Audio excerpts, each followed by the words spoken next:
What is up, everybody? Welcome to the Original Next Level Gaming Podcast. It is great to have you here on yet another Sunday night, and the countdown continues. We are a week away, gentlemen. A week away from E3. What's up? Sleeps. 6 sleeps. What's up, panel? Evening. What's going on? Not much. Yeah. So, everybody have a good week. Yeah. Fair to Oh, Midlands. Yeah, Very, very Long nice. week. Same here. five the beach. I gardened. It's Monday. Hey. Nah, Pookie already getting in on it. It's Monday morning. It's Monday morning. We're in Finland. Is the rain and falling? That's right. He had snow last week. Really? That's crazy. Crazy. Not passing. All right. So what's up, everybody? Chat room. Good evening. Fastback says Frankie looks excited. Hey, he does. As excited as ever, anyway. Oh man. That's the most animated you're ever going to see him. Right. Oh. All right. Chat room. What is up, chat room? Looks like we already have a great regular cast of characters in there. Reprobate is in. Nahapuki, of course. Jabril is in tonight. Jabril getting a little break on his school. Fastback, nice. Super Cooper, Creepy Bunny, She Wolf, GKB. What is up, our good friends? So, yes, Fastback, I was going to kind of announce this, but he kind of just broke it in the chat room for us. Thanks. Frankie actually he's going out with his fiance tonight to see the Wonder Woman movie. I can't blame him for that. But in other news, he now has a fiance.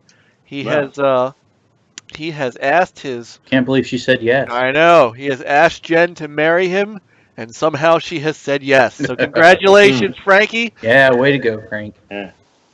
And so by the time he comes back, we get to razz him. Yep. Yep. So, all right, boys. We got a lot to talk about, but as always, want to first find out what everybody's up to, what everybody's been playing. Peter, what do I even have to guess? Yeah, I guess. Yeah.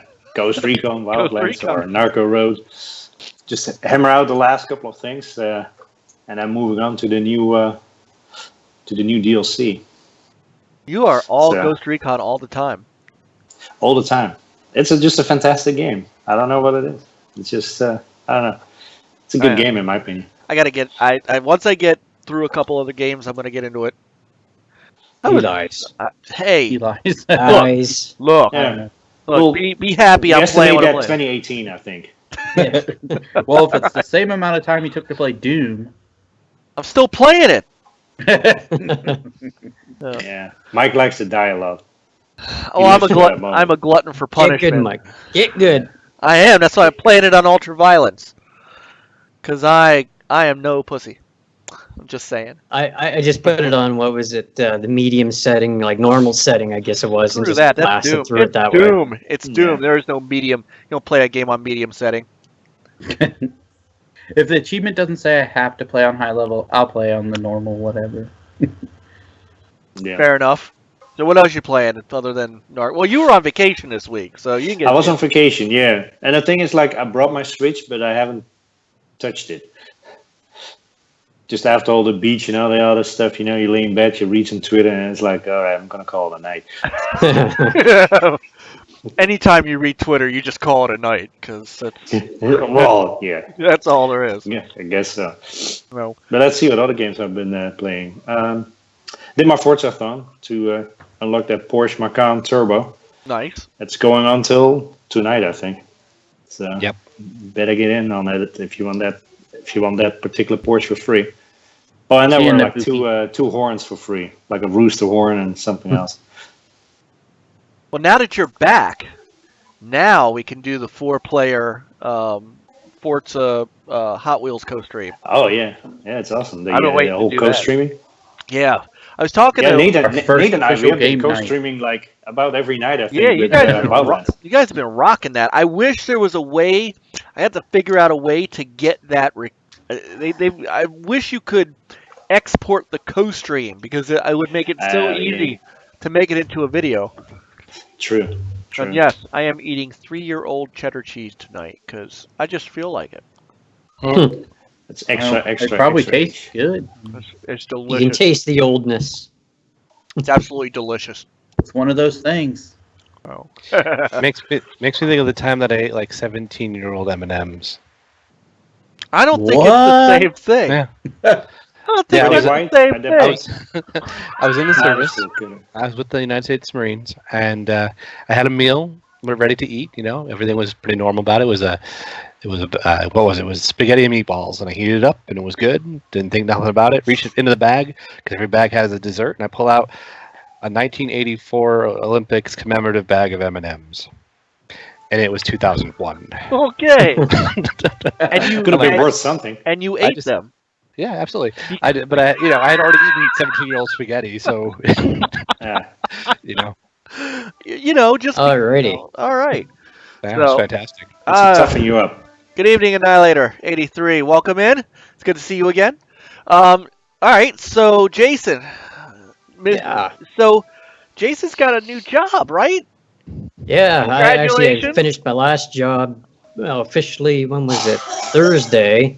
Of course, I had to pick the worst day to go out clean this guy's yard. It was just raining all day. But I had to get the job done, so I start a new job tomorrow morning. Fantastic. Congratulations. Something a little more regular, right?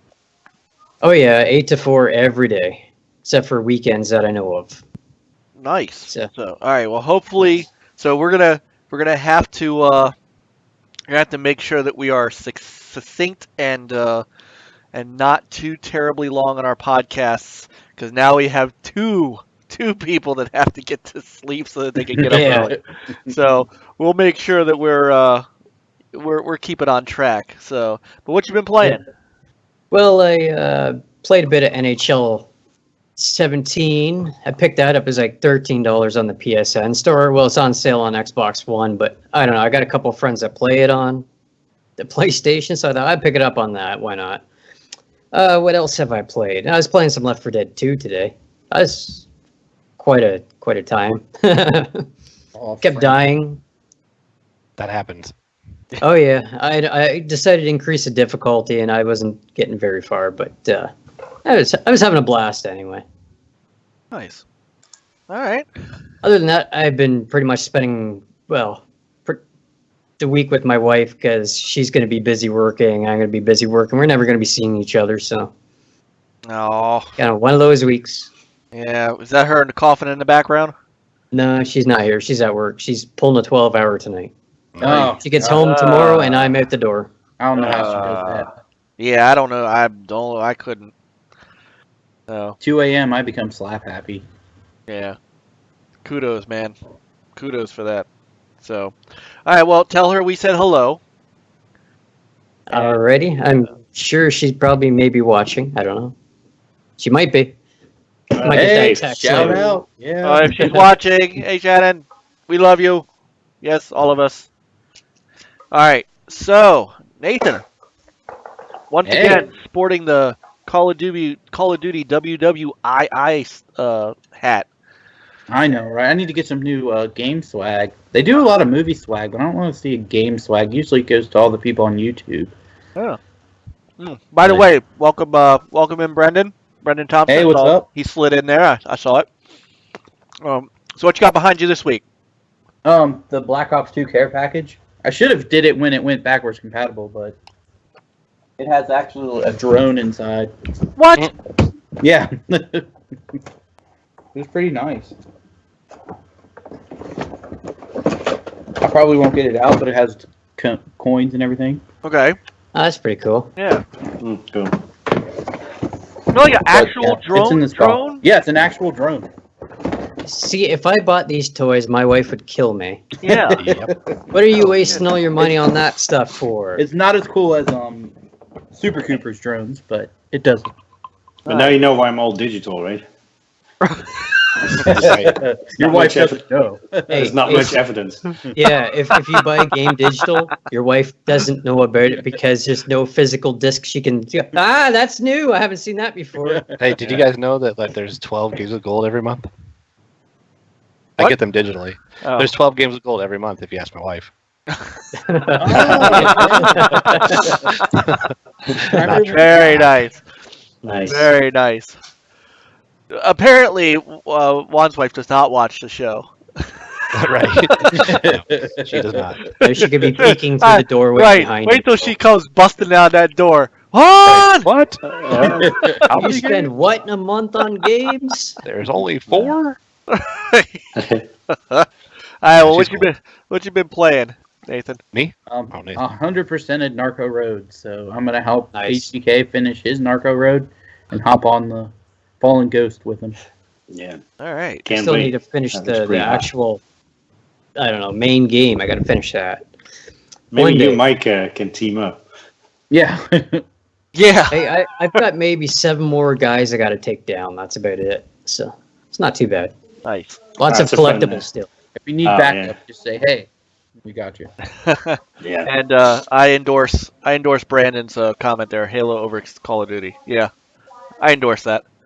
I can agree with that. I just hope this one's back, to the original. Yeah. We shall see. We shall see. Looking forward though. Yeah, I know the two of you at least are. Yeah. So, Oh, yeah, I'm not. I'm not looking forward to it. It is another World War II game. It's just what's the word? Cautiously optimistic. So, I can agree. You wish they would have did something different, like maybe the Vietnam War or something. yeah, I mean the last good Vietnam War game I played, which is even debatable with everybody whether or not it was a good game to begin with, was Shell Shock Nam 67. It was a third person game. It wasn't a first person shooter. It was kind of it was a third person type. But didn't they have some Vietnam pieces in one of the Call of Duties? Not Nam. Medal of Honor, I think, might have had a Vietnam game. I'd have to look What it was up. the thing with the chopper and stuff? And you had to fly and all this stuff. I thought it was. There's Black Ops. I think you flew a chopper. Yeah, but Black Ops Yeah. wasn't Nam. Or Black Ops wasn't Nam, was it? I mean, I played Black Ops. I don't remember. I- No, I it remember was, you uh, going. I remember you going after a cartel, but not Nam. I don't know. We'll have to. There's one guy with a big beard and stuff. I don't know. Maybe There's it a was lot of- Medal of Honor. A lot of Right. games with guys with beards. Awesome.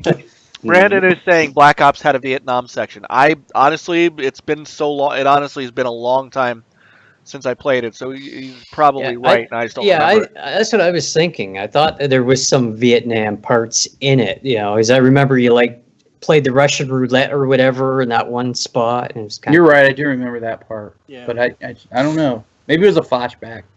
Maybe. Maybe. Yeah, it could have been. Oh. All right. What's up, Juan? Another day in paradise.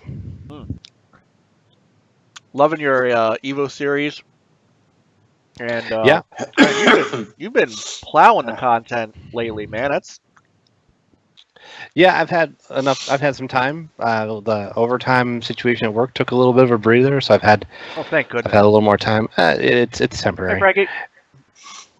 Yeah, it's going to be vacation season, so with that coming in, they're going to have people covering people's vacations. So I think overtime picks up again like next week, but whatever. So yeah, no, I got some Evo in. I got a retro rec ready for tonight.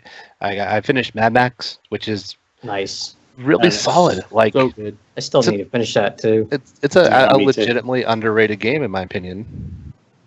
Like it's better than I expected it to be. I got it on sale it's on the spring sale for 10, and it was the best $10 I spent this year anyway. Yeah. So that was cool. Did some Everspace again. That's Yeah, out of great preview. Great video, by the way. Yep, that's a fun one. I like that. It's so gorgeous. What else? The Switch has been kind of on the wayside for a little bit because of that. I've been burning them through Prey. I'm on my 3rd restart of Prey because I really want to like this game. I just do because I like so much about it. Like so many elements are right up my alley with the BioShock and or Systems Shock and or Dead Space feels, but they're. I don't know if it was a combination of how the enemies move and the limitation of 30 frames per second on consoles, or just my speccing and the non-combat options not feeling sufficient to me. Every time I got to a place where I was strapped for ammo, health, any kind of resources and surrounded by bad guys. I'm like, what am I doing? So on the third replay, I've gone to full weapons, skills, specs, and upgrades, and the bullet time ability, which kind of evens you out with that fast movement and lag. And it's 100% easier now, and even on the same difficulty, it's manageable. So I'm enjoying the game again. So that'll probably be the next one I finish.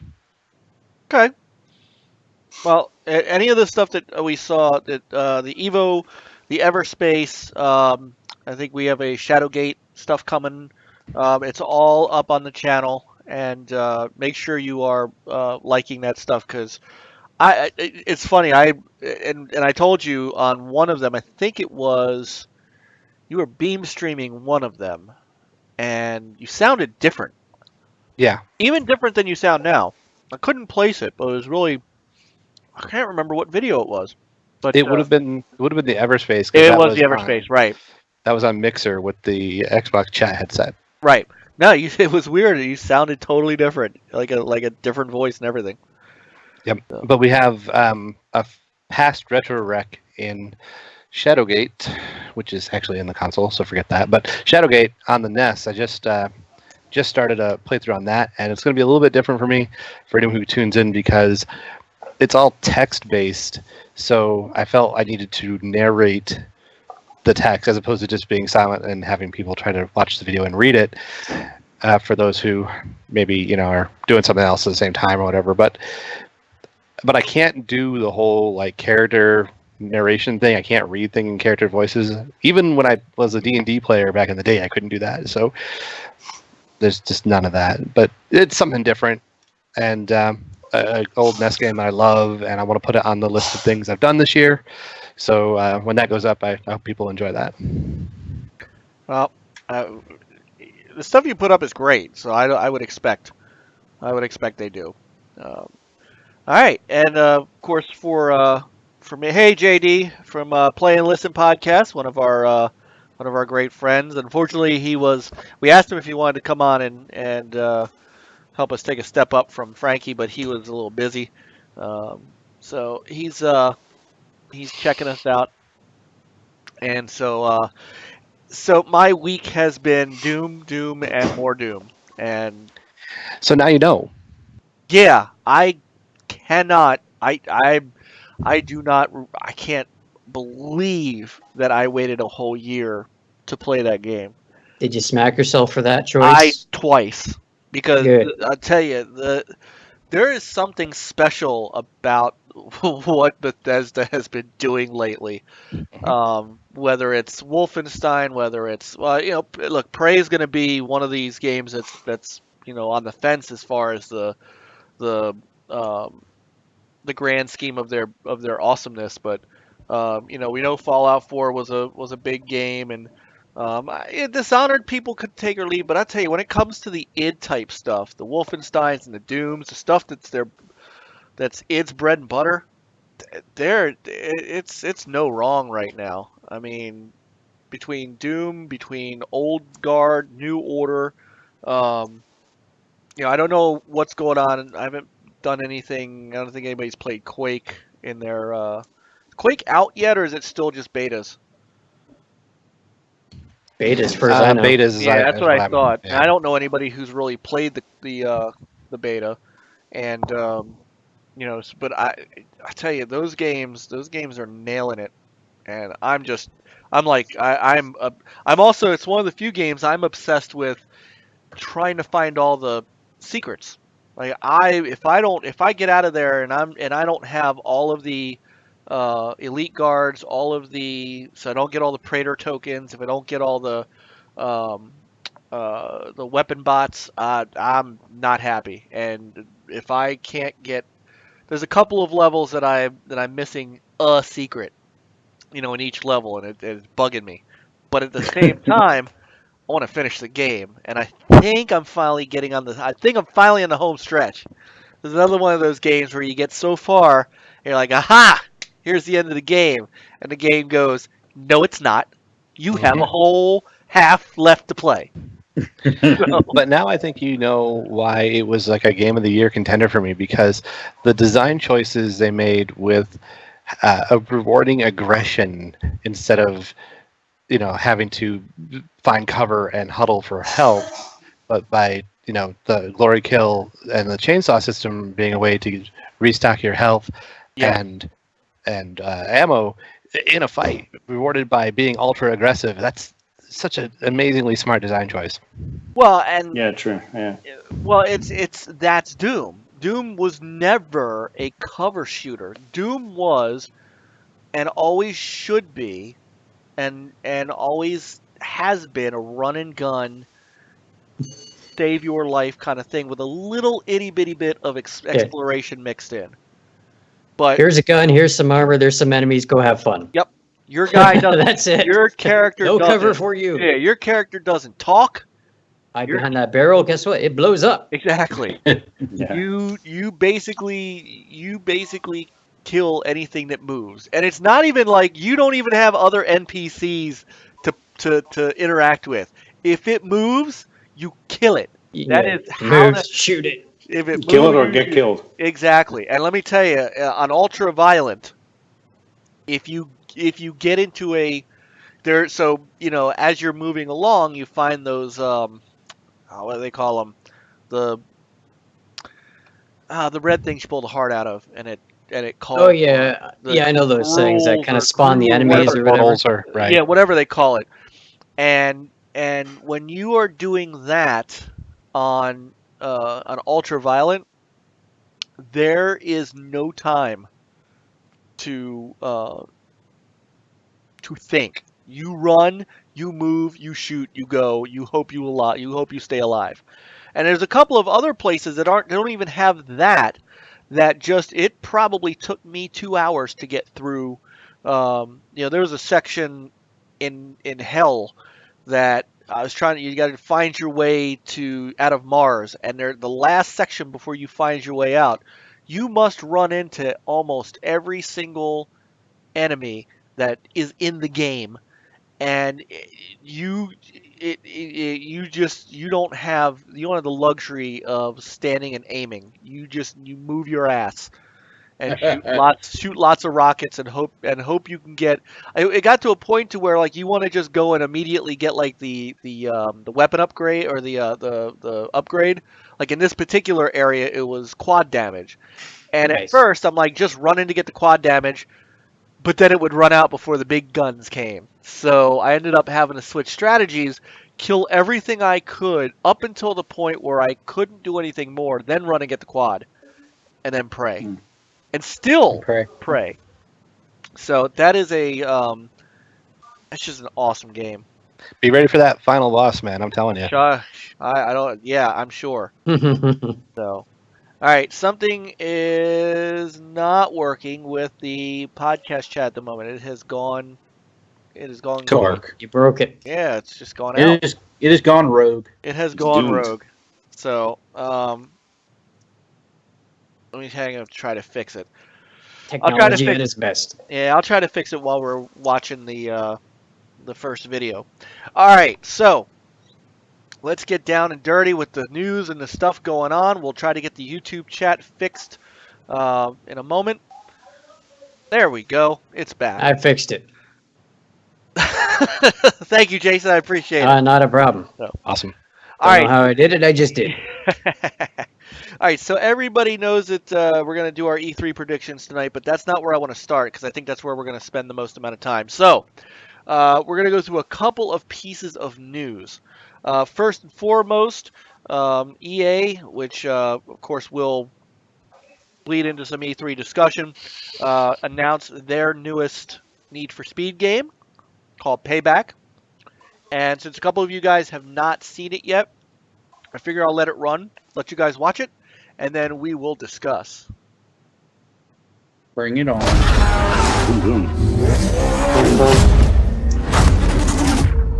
We were a crew, and she left us with nothing. We are gonna end this, starting now. Get me close to him, and I'll take care of the rest.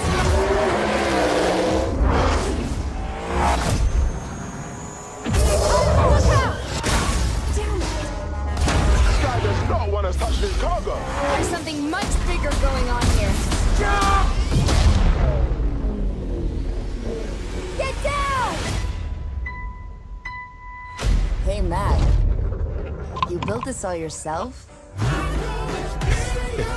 An artist can turn any scrap into a supercar. This crew right here, that's the future. We own these streets, Tyler, and the house always wins. Well, not tonight it didn't.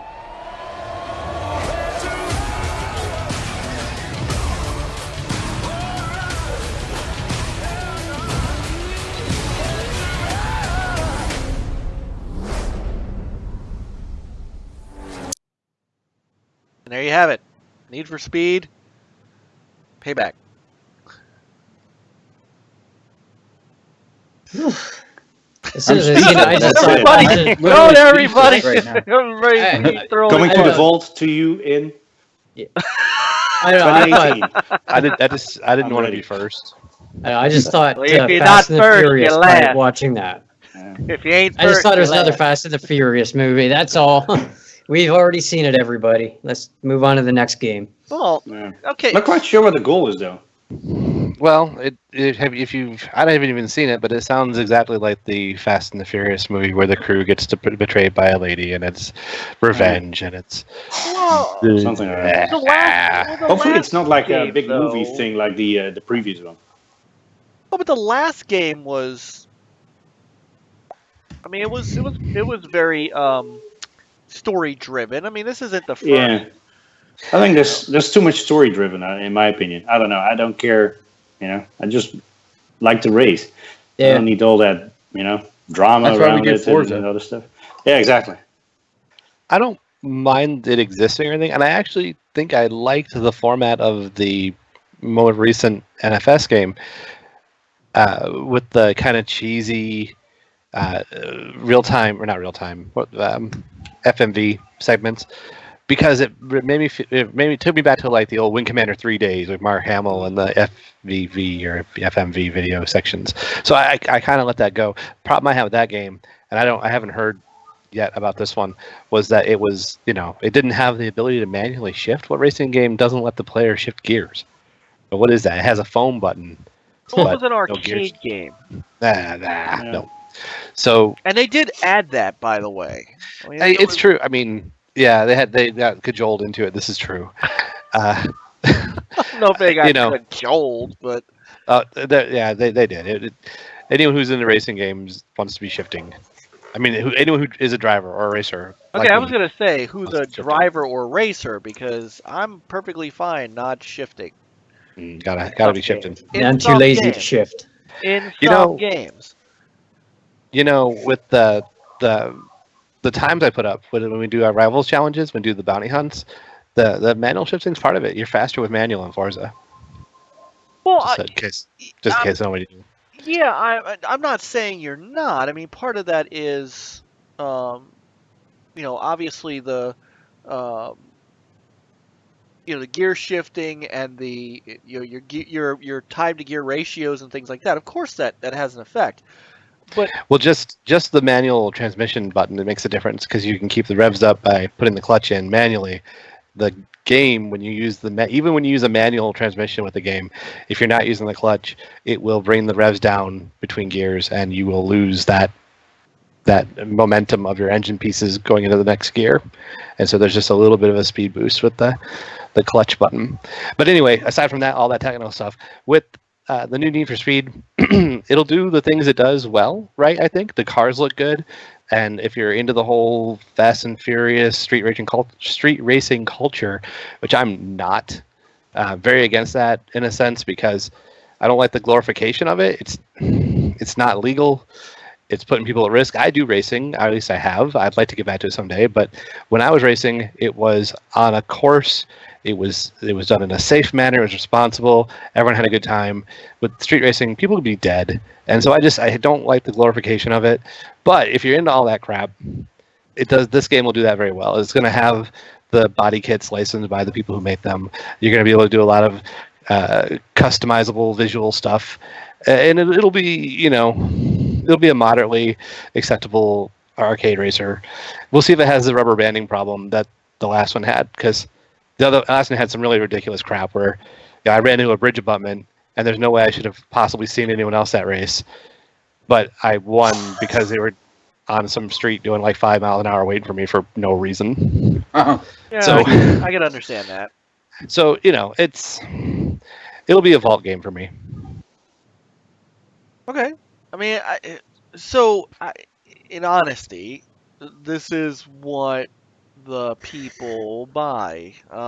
It does look like Fast and Furious, but I mean, look at how successful that those movie franchises are, and people want to be able to want to do that. I guess not for real, but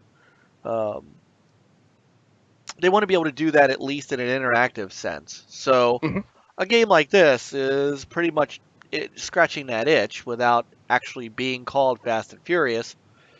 And look, for Forza Horizon's Fast and Furious didn't do it for anybody really because it was just the cars. This looks like it is more along the lines of what those movies are, like you're saying, what those movies are, and so Or the Need for Speed movie. or the Need for nobody wants to do the Need for. You did not like that movie. I'm gonna say no. I'm gonna say it wasn't a good movie at all. It was. They tried too hard. It could have been, but they tried too hard. I think it was. Unfortunately, when you're trying to match the Fast and Furious series without being the Fast and Furious series, I think you end up with problems. So Yep. I mean, I like Aaron Paul, but they didn't give him anything.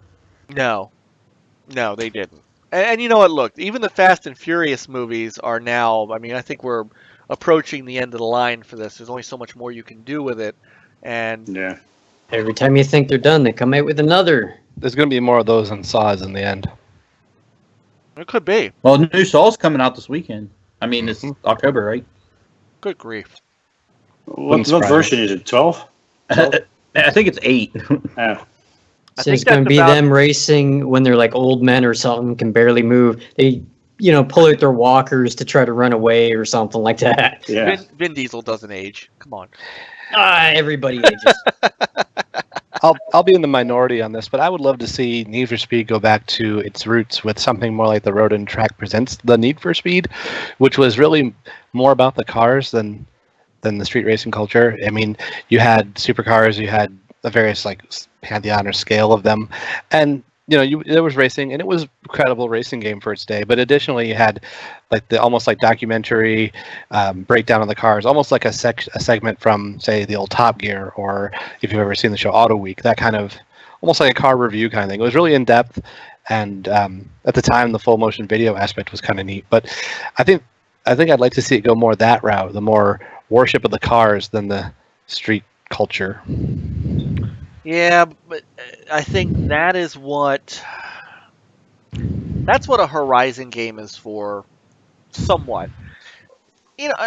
Horizon isn't that terribly off of that mark, though. I mean, think about what the Horizon festivals are all about. Street racing, which I'm sure in Australia and in Italy and France is also probably not legal and dangerous. Yeah, but they play that part up in the game. But they say, "Oh, you're doing this on your own. It's not legal." It's not. It's a part of it because it'd be modern racing game would be silly to cut out fans of that stuff entirely and have nothing of it in the game. But it's not glorified exactly the same way as a Fast and Furious movie does. No, there's no heists and there's no stealing stuff off of trucks and stuff like. No, I get that, but you guys racing, it's just street racing. I get it though, and there isn't much of a. There aren't like movie aspects to Horizon either. So. Sure. So, anybody else? Yeah, I'm waiting for the Vault. Yeah, day one in the Vault for me. Vault game. If I Or play it in a the 10-hour trial or 2-hour trial or whatever. Yeah, you'll get trials. Yeah, that will be nice just to see what it is about. But yep, I don't get hot and warm fuzzies for this one. Well, it's the blessing and the curse of EA Access too. It's that there's many of us that can certainly wait for the Vault. No. By the way, what's up, Matt Jones? Welcome. Good to have you in the chat room. Yeah, it's like Mass Effect Andromeda. I'm waiting because I can.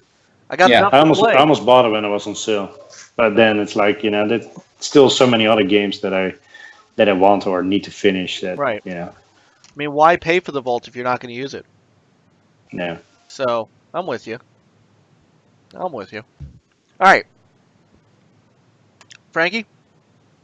I think it's going to be a great game. Oh, Yeah. All right. All right. So next up on the list, there are. We did not get a chance to cover these last month, so if you have not already seen them, we have actually both of the free games from both companies for you here. First up, PlayStation Plus, and these are the games for June. Oh, hi, it's your old pal Sid Schumann here with your PlayStation Plus lineup for June 2017. This month we've got 2 super strong entries for PS4 players, so let's kick it off. First up, Killing Floor 2 on PS4. This is a shooter with serious co-op chops. After an army of gibbering mutants overruns Europe, you and your friends must fight wave after wave of relentless Zeds who grow stronger and more lethal over time. The better you play, the faster you'll upgrade your weaponry. And trust me, there is a ton of weaponry in Killing Floor 2. Then we've got an episodic adventure called Life is Strange for PS4. The story is broken into episodes, but because you're a Plus member, we pulled a few strings and got you the whole collection. You're welcome. Life is Strange. Oh, for $5. A photography student who can rewind time. A skill that would definitely be handy for an otherwise normal high school student. And that's it, folks. As always, PlayStation Plus members get access to online multiplayer on PS4, alongside other benefits including free games and exclusive discounts on PlayStation Store. Head on over to PlayStation Blog for more details. See you next month. PlayStation. All right, sell me on Life is Strange because I keep hearing how great it is. I bought it for $5. I would have paid it $20 for it. It was good. It was good. I did pay $20 for it, and I have absolutely no regrets. I think $20 was the launch price. Now, is that for the whole thing? Yeah. Yeah, I bought it on sale. I think I bought it for $10. I don't know, 2 years ago. I don't know. Yeah, I think you get all 5 episodes for $5 now, and you can't beat that. It's just not possible. I guess again, backlog. Because what? Another episodic game I haven't finished or even gotten. I started playing the second episode and then got into Doom was King's Quest. Which, still need to finish that too. Life is Strange is maybe 20 hours, maybe? Yeah, it's not, but it's 20 hours that'll hit you. It's a great story. It's fantastic. Okay.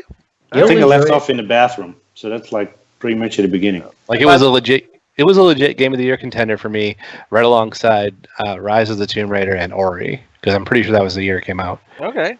And what's up, Enrique? Welcome.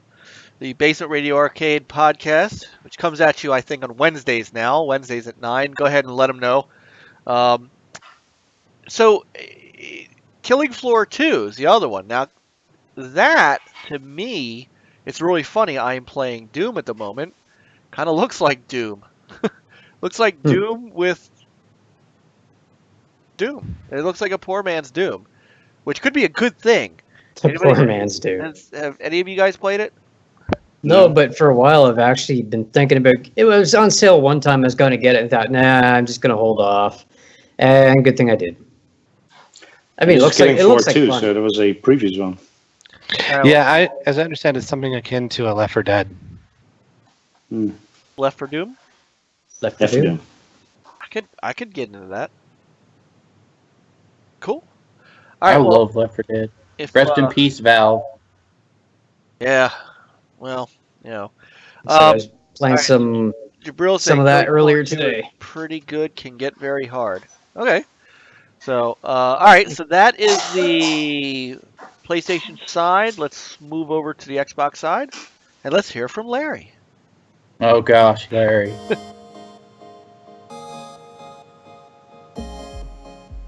Hey Xbox fans, let's celebrate summer with a new group of games in June. As always, all 4 games are playable and acquirable on Xbox One and free to those with an active Xbox Live Gold subscription. Kicking off summer and making its debut on Xbox One, Speedrunners is a cutthroat multiplayer racing game. Leverage all the weapons picked up along the way and show your opponents who is the real superhero. Then come back on June 16th, play as Aiden Pierce in Watch Dogs, an ultimate hacker whose criminal past leads to a violent family tragedy. Hunt the ones who hurt your family until the world ends. Control the city through network as your ultimate weapon and exact your own style of revenge. On the Xbox 360, sneak and stab your way through the American Revolution in Assassin's Creed 3. As Connor Kenway, explore frontier America through sun, rain, and snow while wielding a vast array of new weapons and fighting styles. And then, there's a return of Civil War in Dragon Age Origins. It's up to you, the Grey Warden, to unite the shattered lands and slay the Archdemon once and for all. Additionally, Gold members get free multiplayer content DLC pack for Phantom Dust on Xbox One starting June 1st, a $14.99 value, which includes a variety of valuable skills and abilities to help you defeat your enemies in the re-release of this original Xbox classic. To redeem the titles, simply click on the gold area on your Xbox One, your Xbox 360, or even on the web at xbox.com/gameswithgold. Your new games will automatically appear in the ready-to-install section of your Xbox One. With Xbox Live Gold, you are part of the world's premier gaming community.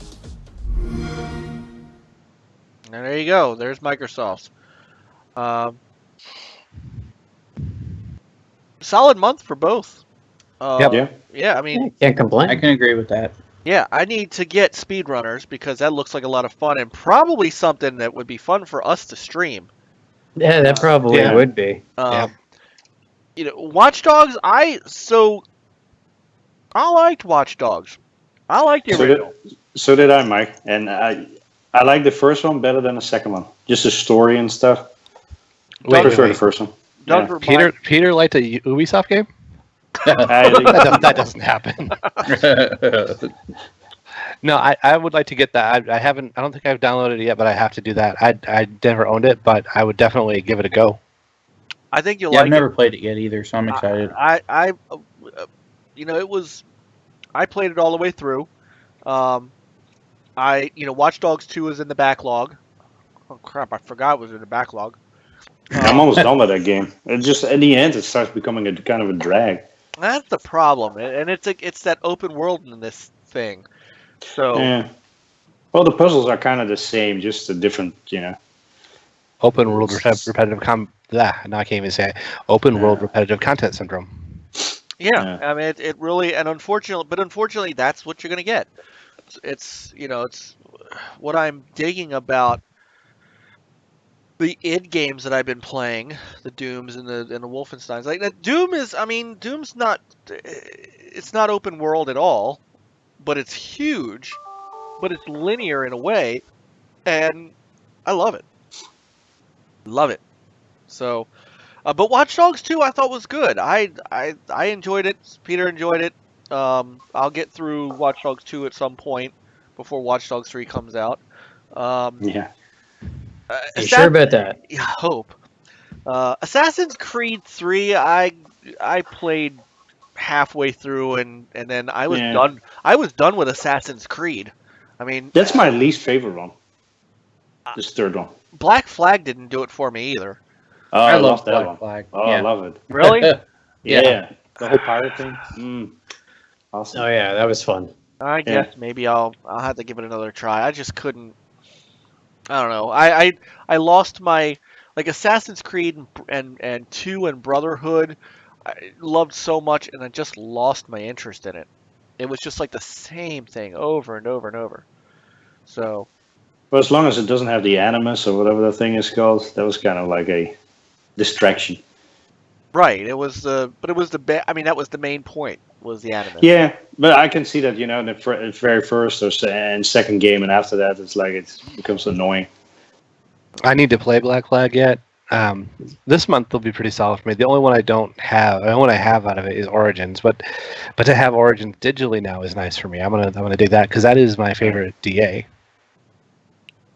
So is that a third person? Is it an RPG? What is it?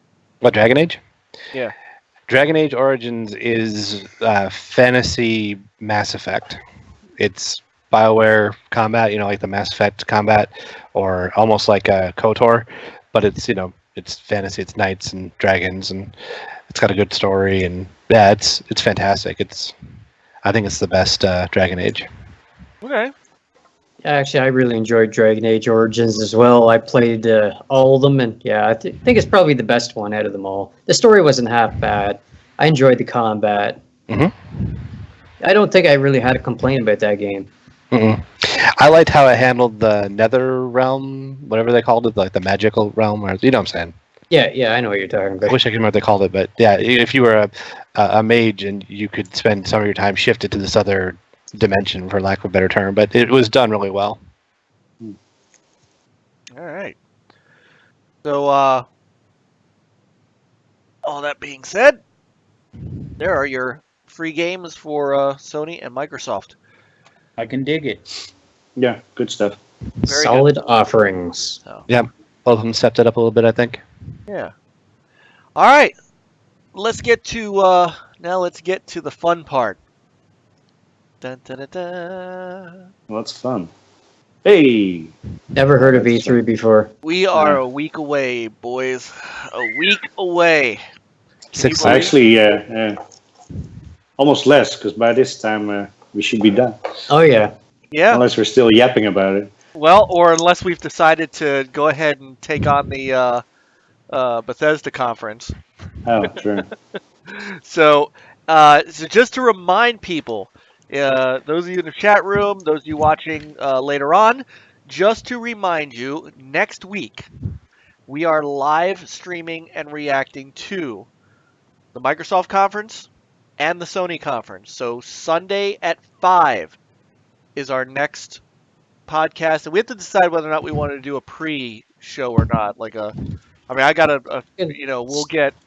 Start like half hour before the show or something like that, and Yeah, I'm ready for a countdown. Dum, dum, dum. Yeah. Okay. So we'll get to that. I want to get to these kind of in order, but we're going to be doing that on Sunday at 5, and we have special guest Matty Beast, the Matty Monk. He will be joining us for that, as Frankie will be out working on short pause, and I am still shoring up a guest for Monday night, and I just have to make sure he is available. So, I'm going to. I have some pictures to show, so we're gonna get into where everybody is, and then we're gonna talk about what we're expecting from everybody. And yep, this is where we get to put our money where our mouth is, I guess, with this. So if people are not familiar with the way E3 is laid out at the LA Convention Center, there are two halls. There's a South Hall and there's a West Hall. Okay, so I'm going to show first off. What about North and East? yeah. What about the North and East? You guys don't count. Sorry. All right. First up is the West Hall. So in the West Hall, which is usually where the first party folks are, at least historically, we have Sony, we have Nintendo, and they both have decent sized, actually pretty big size booths there. There is an Nvidia, which is over there. Now there's some small stuff simply because of the size of the picture. I apologize, there's not much I can do. I could try to see if I can make that any a little bigger. That's about as best as I can do. We have Atlas is and Sega, Focus Home, GameSpot, Turtle Beach is in there, IGN. I'm going to bring up a copy of it on my machine so I can read off some of these. Yeah, I need to put glasses on my glasses to be able to read that. Nyko, which I can't believe they're still around. Sony Interactive Europe, Bionic My Arcade, and whatever Nexon America is. And Xseed Games. So that is the West Hall. Sony and Nintendo, kind of big guns there, big booths. So it looks like Nintendo is ready to bring the heat, even though they are not doing a live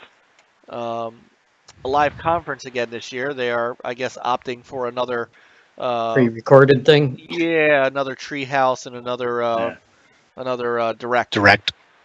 Yes. So you're wondering at this point, wait a minute, if all the first-party folks are in there, where's Microsoft? Well, they're on the roof this year, baby. They're in the garage. They're in the garage. I thought they were blowing the roof off.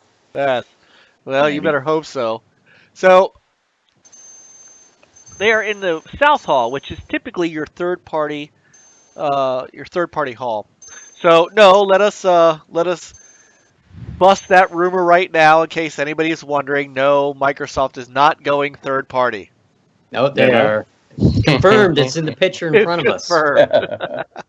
So now what I find interesting, and I don't know what this means, guys. I really don't. Their booth doesn't look much bigger than any other. They, in fact, Bethesda's almost looks bigger. But they are right next to Activision, which I don't know why Activision has such a large booth. They've got one game. Destiny. They've got 2 games coming out. They've got Destiny and Call of Duty. They all need all that space for 2 games.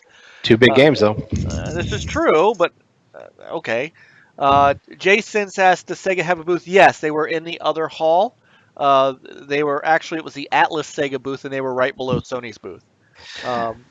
Which is kind of funny because the rumor, well, not the rumor is, Sega had announced not long ago that they wanted to get back into doing some games from their old IPs, which is nice.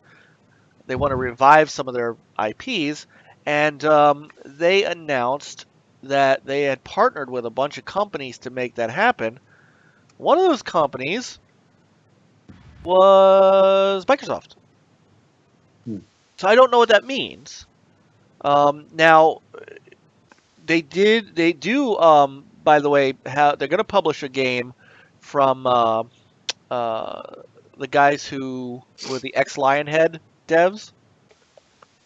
They're coming up.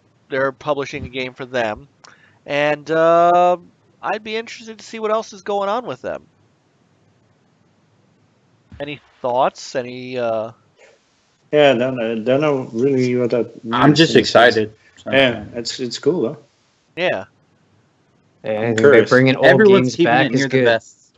That's I good. mean, I'm with Enrique. If this means a new Jet Set, I'm down. I'm really curious to know what they're bringing back. So, but it won't take us much longer before we know. yes, Yeah. no, it won't. I mean, I honestly don't care what consoles they come out on. I just thought it was interesting that Sega had specifically mentioned Microsoft as a partner. Now, what that means, who knows? But I'm wondering if we're going to see them on stage, and we can get to that when we get over to the Microsoft. It could be anything. They could pretty much have their own kind of exclusive title or whatever. It could be just a third-party marketing deal. Who knows? Yeah, I would imagine. I mean, it all depends on what Sega wants to do, honestly. So, all right. So we also have, of course, we have Bethesda in there. We have Activision, Ubisoft, Warner Brothers, Capcom. Capcom is back. They are. Ooh. Yeah. So I'm wondering what that. Resident Evil 7 DLC. Yeah. I don't know. Awful big booth for It's that. just a thought. And Square Enix has a slightly smaller booth. And then let me just to tell you what's around that area. Twitch is in there. Take-Two. So Take-Two is to the left of Activision. Small booth. Then there's an IndieCade showcase to the left of Take-Two. And then that's really about it. I mean, Alienware has something in there. Twitch is in there. The E3 Esports Zone. Bandai Namco. Namco's got a little booth there too this year. So those are the Skies of Arcadia. Oh man, that reminds me, Enrique. I got to go back and finish playing that. Might do I might have to do another Sega Dreamcast stream over the weekend. So, I tell you what, I can tell you what, not at the Capcom booth. What? More stuff for the Switch. True. True. Because they had said something goofy, like they were going to put their test bucket for that being the overpriced Street Fighter remake. And I don't imagine it's going to do all that well. Right. All right. So, now, notice again, EA is not there, right? And because EA is once again doing their own thing. They're hiding. I thought they were one of those little dots at the top. No, they're not. They are. This was the best part of E3 last year. We had so much fun covering this. What, the EA Play? Yeah. Yeah. So that is happening on, when is that? That is, hang on, I'm pulling it up now. Monday? No, June 10th through 12th. So I believe that their conference is going to be on the 10th. So it's on Saturday. I'm just double checking that just to make sure I'm correct with that. But it does say June 10th through 12th at the Hollywood Palladium again. So I'm assuming that that's going to be the way they did it last year was that Saturday. Now, they are going to be showing at their FanFest, which is basically what EA Play is. Star Wars Battlefront 2 will be there. Of course, FIFA, Madden, Live 18. NBA Live is making its comeback. Ooh. I know. Oh, gosh. No. I mean, I don't see. I mean, 2K has ran away with everything. Well, they have to try. Yeah. I mean, Microsoft tried with baseball, and they're not. I did. It was funny that when I was at the Reds game yesterday, everything down in the Scubs house is run by an Xbox One. Say that again? They have like TVs and stuff, right? And they have stats, and they have 2 game systems that you can actually play on. But like everything's projected with a Kinect. And I thought that was weird with, the big thing being Sony's baseball. But everything was a Kinect down there. It was weird. I mean, it was awesome, but I didn't expect that. Huh. Kinect lives. Take that, Rand. All right. So Need for Speed Payback, of course, will be there. Sims 4 will be there with Sims Mobile because, people still play that game. I won't lie. I used to play The Sims. Yeah. I used to play The Sims. So back when 1 and 2 were out. Yeah. Maxis made some pretty decent stuff. Battlefield 1 expansion. New content from Star Wars Galaxy of Heroes and Titanfall 2. Madden Mobile, Live Mobile, FIFA on the Switch. The only thing. Once we start EA getting to mobile, Switch. I'm out. Start getting to what? Mobile. Well, EA I think everybody's Sport, Madden Mobile. Yeah, well, That's right. I played Sims for the hot tub scene. So, does anybody, Juan, of course, sports games shrugged. Does anybody have any interest in anything EA this year? Not even Battlefront 2? Yeah, Battlefront 2. From the That's probably the only thing. 1990s? I don't know. Fastback thinks we're going to get the visceral Star Wars game and a teaser from Respawn. I don't think that's this year.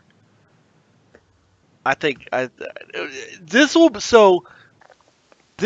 be an EA without Peter Moore. So I don't know what is going to happen. I mean, I don't know what direction they're going to go in from here. I don't know if they're just going to keep plowing away at the same stuff. But yeah, Peter's not there this year, so I don't know what's going on. I don't know what. I think when it comes to sports games, it's all about the multiplayer aspect. Yeah. You play against your friends, but I mean, I can't sit there and do a story mode. I'd get bored. So. Well, there are people who love the season games, like, playing through I mean, you see it with the baseball game too. I can do football, but basketball, oh my gosh, they tried to make it a movie. Well, in hockey, I like creating my own character and kind of playing through with him. So right. Yeah, Madden did that with the superstar mode. I did like how they added the ECHL to NHL, so now I get my Cincinnati AAA hockey team. Okay. All right, so there you go. EA Play starts on Saturday, and there was much rejoicing. Hopefully Star Wars is good. Let's hope so. Yeah. 4K, 60 frames. No, I don't care about that. I care about the story. Right. Let's see if it's No, I mean I do too. It's just going to be funny, like that whole thing, the battle of will they let them do it? Oh, right. I think if one is, the other will be. Yeah. All right. So next up, one of the big ones. All right. I don't know anything about this. No. So I will say I have been impressed that, that Microsoft has kept as much under wraps as they possibly can. Juan has alluded to a leaker who may have leaked some stuff out, but I'm not listening. La la la la la la la. I want to be surprised. Yeah, pretty much. Yeah. So, but look, to stay surprised. Yeah.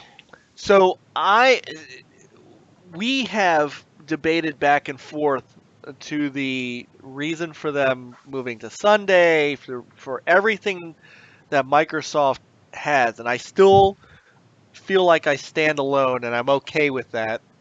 That for me, this is a make or break year for the Xbox and where they're going and what they're going to do, and so there's two ways this is going to break down. I'm either going to be extremely happy, and Peter is going to be feeding me a steaming plate of hot crow, in which I will be happy to eat.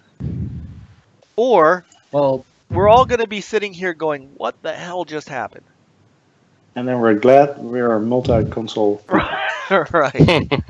I mean, look, for me, the E3 is always about where the games are. So, when somebody says, who's going to win E3 this year? My answer is always me.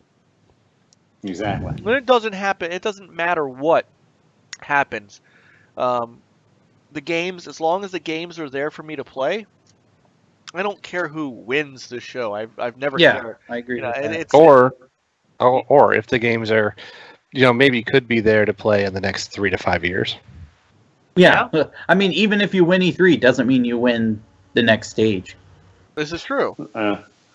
It's like the Washington Redskins. They always win preseason. Yeah. So, important games. Nah. So all right. So we know that we know what the big thing here is. We know that this is this is Scorpio time. This is it. This is going to be what defines Scorpio and Microsoft for, I would say, the rest of this gen. Yeah. Do you think it's going to be called Scorpio? I don't know.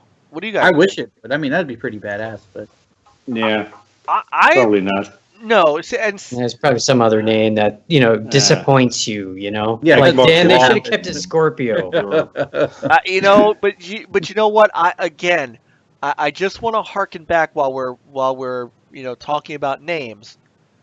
I just want to harken back to the Wii, because the original name for the Nintendo Wii was Nintendo Revolution, and it was a fantastic name that got changed into one of the worst names that have ever been created by man, and it made no difference. And that thing was hot fire for an entire gen, and so I do not put any stock in names anymore. I just don't. So I mean, I can respect that. I just think it's a cool name. I think it's a great name. I think they should keep it Scorpio. I think that is a great name, and I think it's caught on. That's what I think. Yeah. There's a difference between, the Xbox One really didn't catch on, and people are, what is this and what does it mean and yada yada yada. But Terrible name. right, Scorpio. The only thing that would be an issue is that if you want to make sure that everybody understands that this still is an Xbox One family console, then you may have to have Xbox One somewhere in there. Yeah, Xbox One Scorpio. Yep. Yeah. Xbox One Serpico. Yeah. I hope it keeps the screen on the front. It's not keeping the come keeping the on. frame counter on the front. So, I could watch dolphins. so Yeah. Ooh, exciting. Dolphins and seeing how many frames per second you're getting. You're looking over here. I don't Yeah, care 60 about that. frames, but The meanwhile frames per your second. screen's over here and Yeah. you don't see those 60 frames. somebody I forgot who, because it scrolled by. Somebody said Xbox One Prime. I still think that doesn't do it. No. So We're not Xbox gonna it was call Enrique that anything said that. Prime. X It's doesn't like too do much it. like Amazon Oh, Enrique Prime. said that. Yeah, Xbox One Prime. I don't know if that. Yeah, I don't know if that does it. Xbox One Viagra. Probox One. Viva Negra.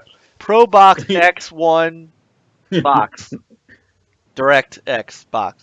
A couple have mentioned in the chat Xbox One X, which I don't think is impossible, because I think Yeah. that that's a nice throwback to Xbox when you make it an acronym, which apparently is something that people love to do with Xbox One. Oh. And so if you make it an acronym and it's Xbox and it's a throwback to the old Xbox, that's a good thing for Microsoft, because the old Xbox, the OG, is kind of known to have been a beast in its time, and it had a killer lineup, and that's going to be something that that's what they need to do. So why not tie that to that?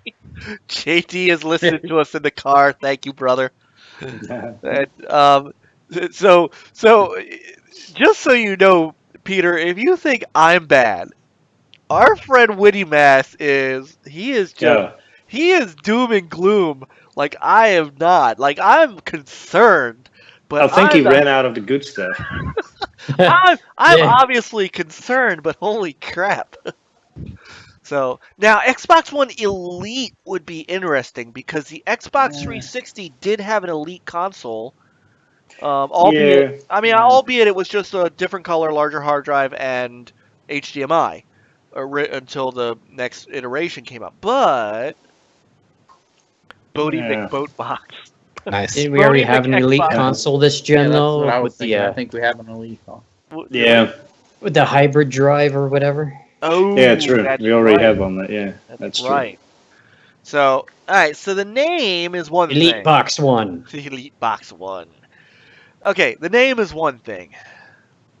The price, gentlemen. Price. All right. So I want to. This is you're locking in your answers because this is Free going to be- Scorpio with every bag of Skittles. This is I just for hope they keep 4K out of the name before we get off that subject.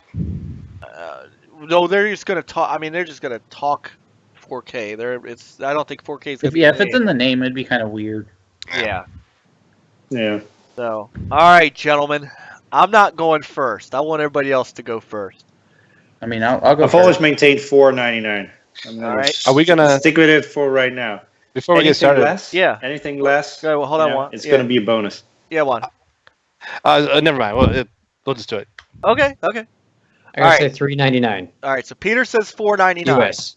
All right. Yeah. Jason says $3.99 US, which is $700 Canadian. Which is like pretty much a couple years paychecks Right. Canadian. Frankie, what does Frankie say? I don't know if he's actually said out loud what he thinks it's going to be. But he's not going to be on the show anyway, so he doesn't count. Yeah. All right, You Juan. don't count. The poop emoji can't say. That's right. Juan, your answer, please. $1. $1. Dun, dun, dun, dun. Drop the mic. No, I see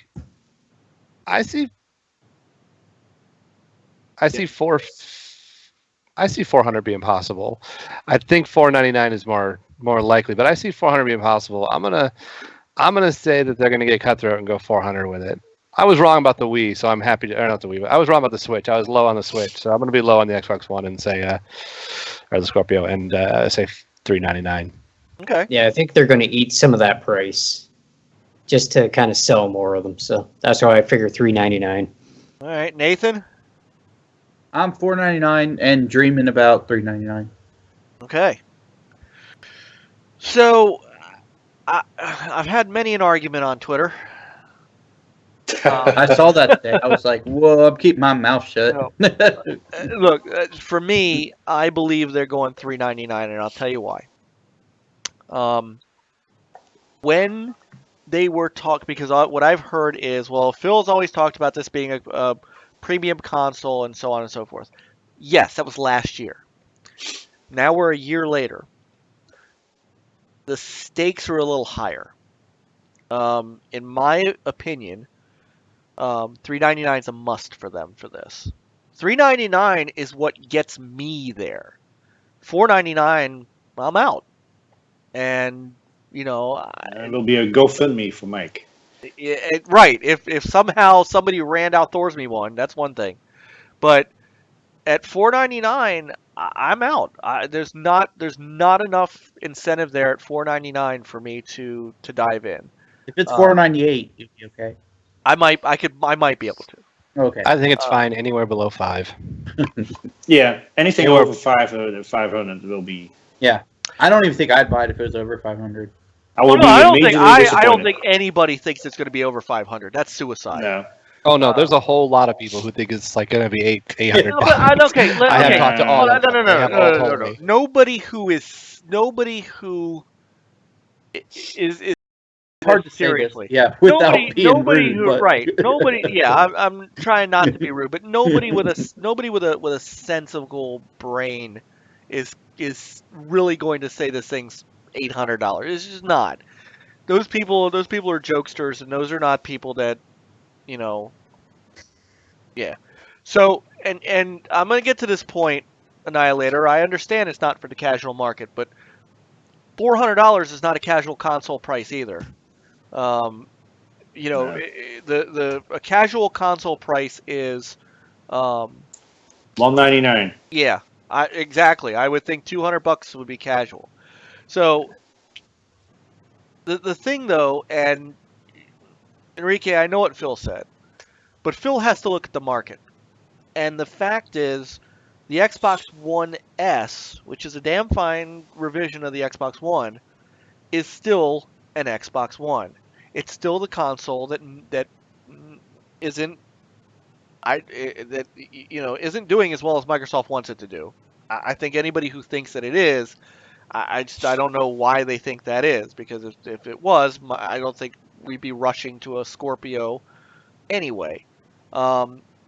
Premium does not necessarily have to be $500. Premium can be $400, and it can be $400. I just think but I think they're in that position because they have to be. Whether or not they want the hardcore people to buy it. Remember, the hardcore sets the agenda for everybody else. That's why we're called early adopters. That's why we spent $500 on the Xbox One originally. Yeah. They're not in a position, to me, to where they could put out a luxury item like that at a luxury price. I think that they can certainly. I think I'm with Peter that they dropped the price of the S to $200. I think that. Yeah, I'm thinking they're going to drop the price. Yeah. Can you imagine $199 for the S and then Scorpio $399, which is like price of two S's. Yeah, I mean that sounds premium when you compare like that, and I think that's both are going to sell like hotcakes. Yeah, at $399, because at $399 I'm very close. Very close. That I might get that over a Switch. I could probably talk my wife into letting me get one at $399. Keeping in mind too that I would trade in my current Xbox One, so $399 is not the price I'm going to pay at the end. I couldn't trade it in. Yeah, you get like what, $50 from GameStop. I like my custom console. 50. Well, I don't have a custom. I have a day one. Oh, okay. Would you trade it in if it was a custom? No. Okay, all right. No, but I don't have a custom. I mean, I just trade mine in for an S. So and to take another one of Enrique's points that, you know, MS doesn't want to lose some money on this. You got to remember that we're, you know, remember these guys are now talking about games as a service. This is a service. That is a service. I believe that they're going to get back to trying to be a loss leader for the purposes of getting people back into Xbox Live, to sell Game Pass, to sell their services, because you can make that back up easily in services. At $60 a year, you know, that's perpetual. So if you're losing, because I also don't think that it's $400 to make. If you're breaking even on the hardware to get the service and to get the game sales, you're going to make that back up way faster than trying to sell a more expensive console and selling less of them. Because the less of those you sell, the less people are going to get into the ecosystem. And then you got to hope. They're looking at the bigger picture. Then you got to hope that the $200 S up against what I'm assuming is going to be a $200 PS4 Slim is going to get them anywhere. Because right now it's not.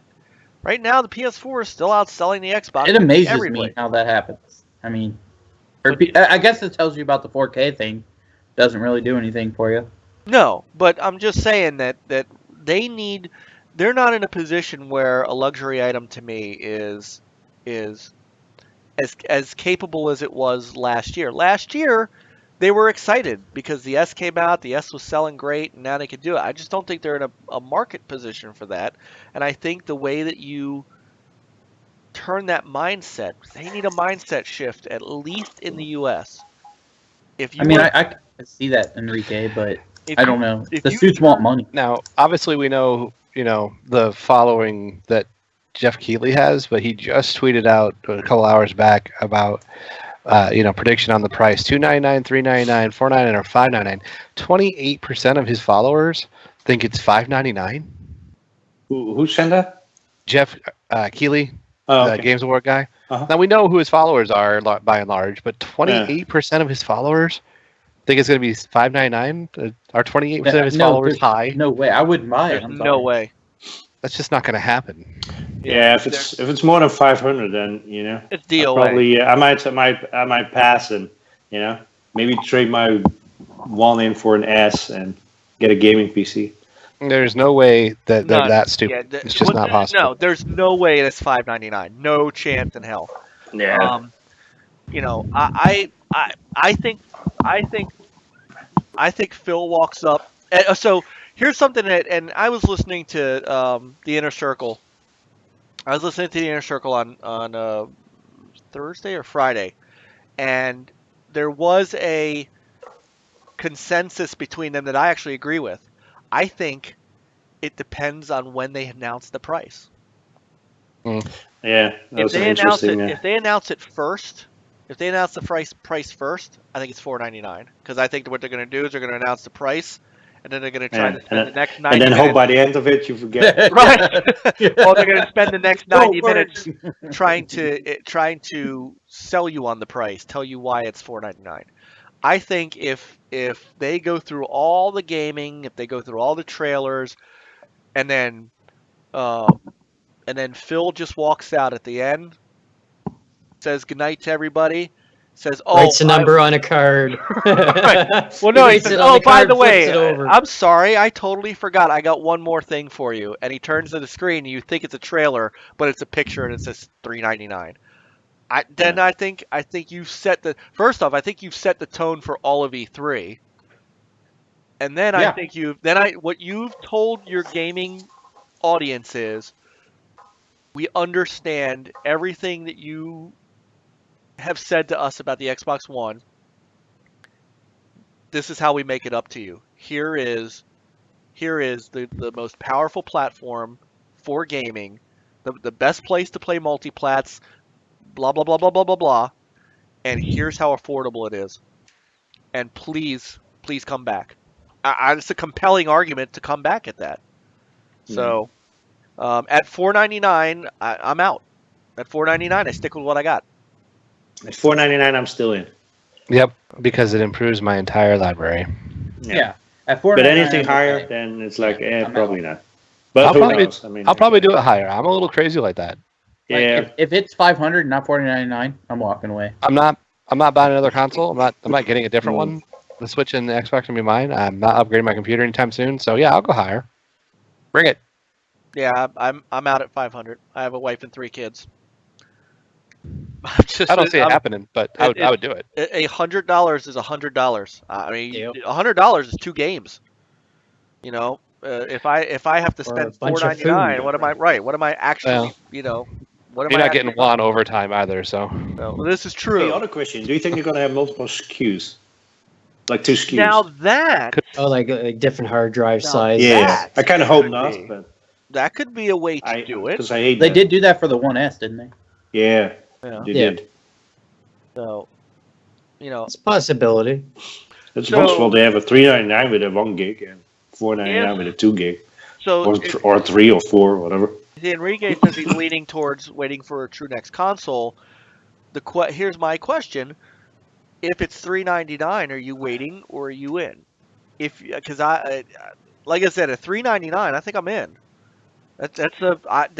Because the other conversation that I'm having with my wife now is she is sort of melting a little bit on the idea of a new TV next year, because the TV I've got will be nearly 10 years old, and we're thinking of moving that one up. And she's actually seen the price of a couple 4K TVs with HDR, and they're not. I don't need the most expensive HD 4K TV. Sony's got one that's $22.99 that has everything I could possibly want, and it's 72-inch. And I think next year I might have a hook on that. So, you know, at a $3.99 Scorpio, I get that now, and I'm ready. So there's, you know, the thing that I think what somebody said it in. I'm trying to look back to see who said it in the chat room, but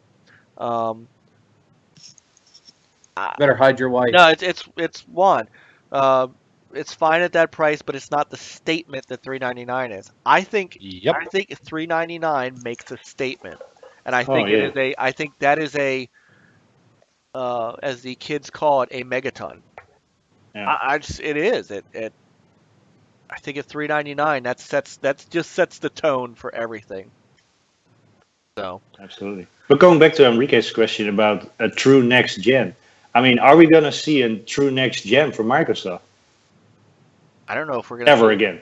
I think we're at a point now to where the hardware is not going to make any major changes. We are on PC platform now. Yeah, that's what I was thinking. I'm like, so I'm not sure if we get once you've reached that pinnacle, you've reached the pinnacle. Yeah. That's what PC always had over us. Yeah.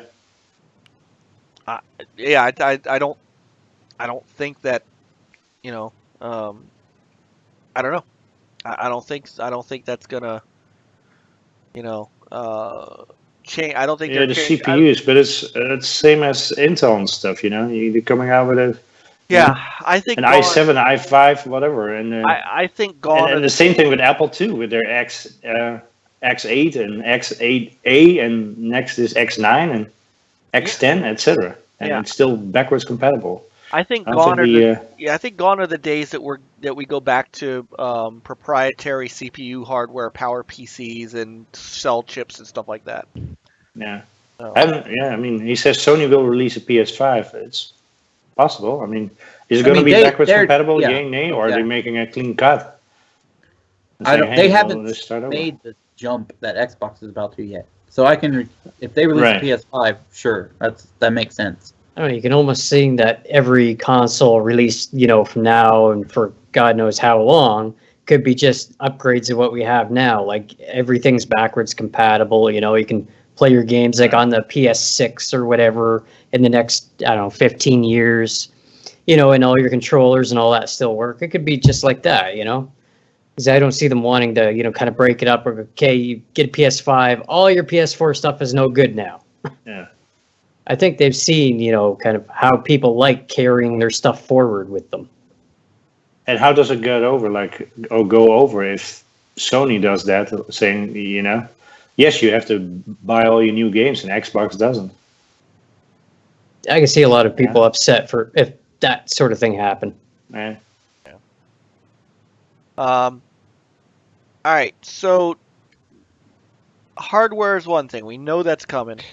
Jabril said something in the chat real quick I want to address. He said, I don't know why people think Sony needs to react to the Scorpio, and I think he's right about that. They can keep doing what they're doing. Yeah. Oh, yeah. They're fine. I'm not saying they have to have a PS5. I'm just saying it'll probably come eventually. Yeah, they got a bunch of games coming that look good, so I don't see why they need to jump on a 4K machine to kind of counteract Scorpio.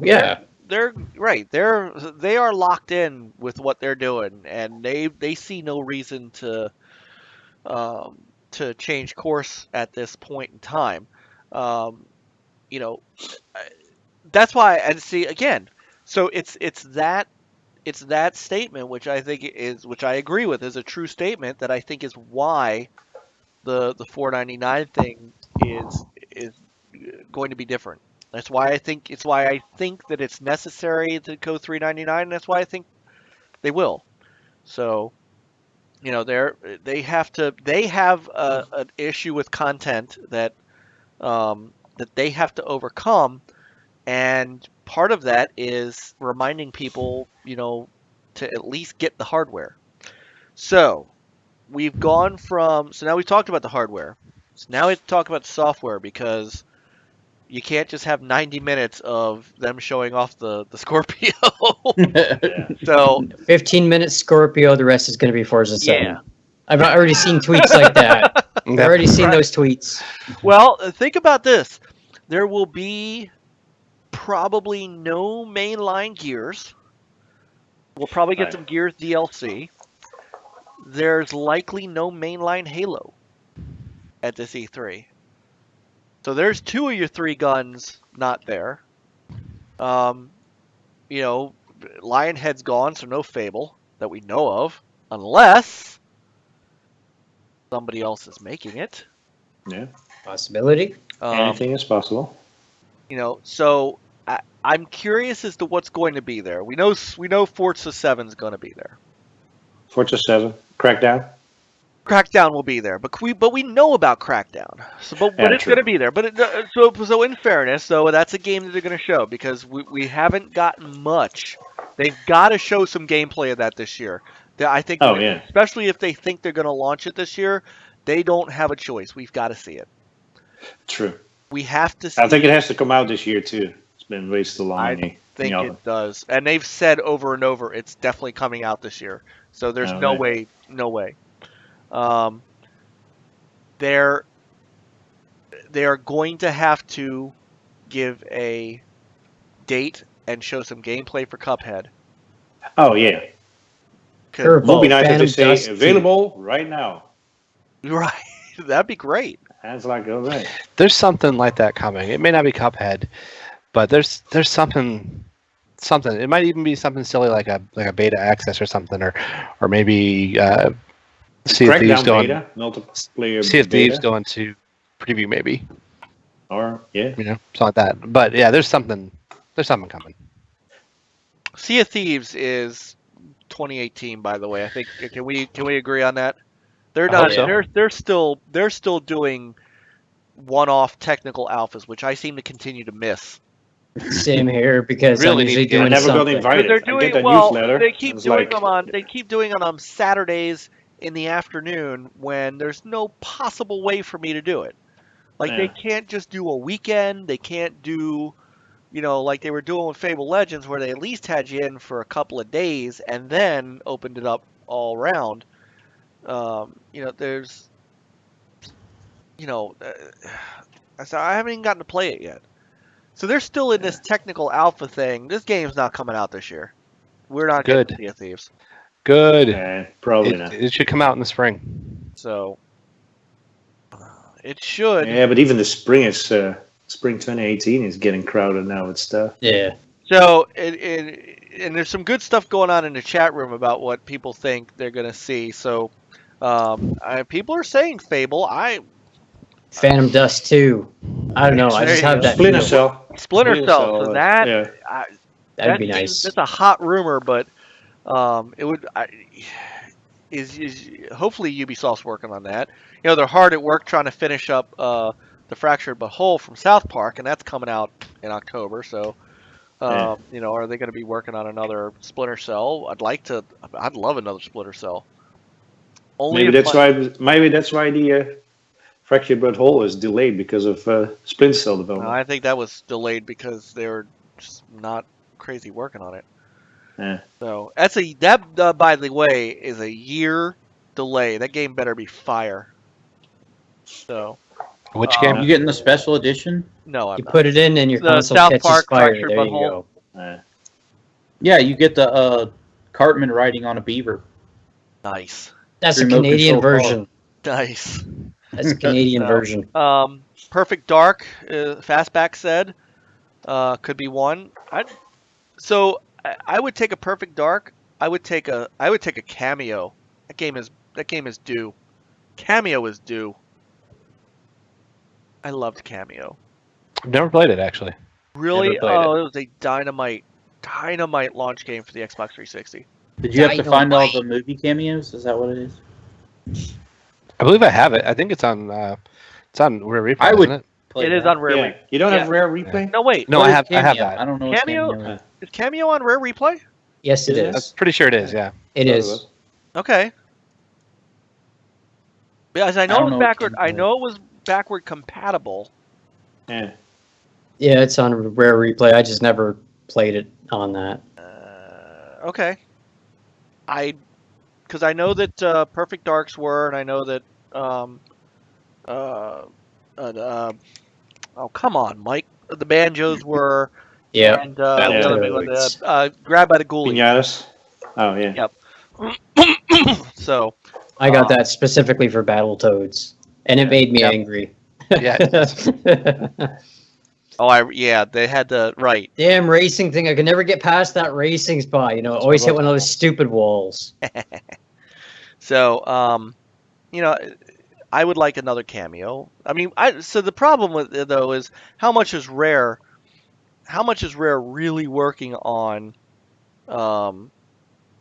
anything but Sea of Thieves? We don't know. So that's going to be the problem. No one.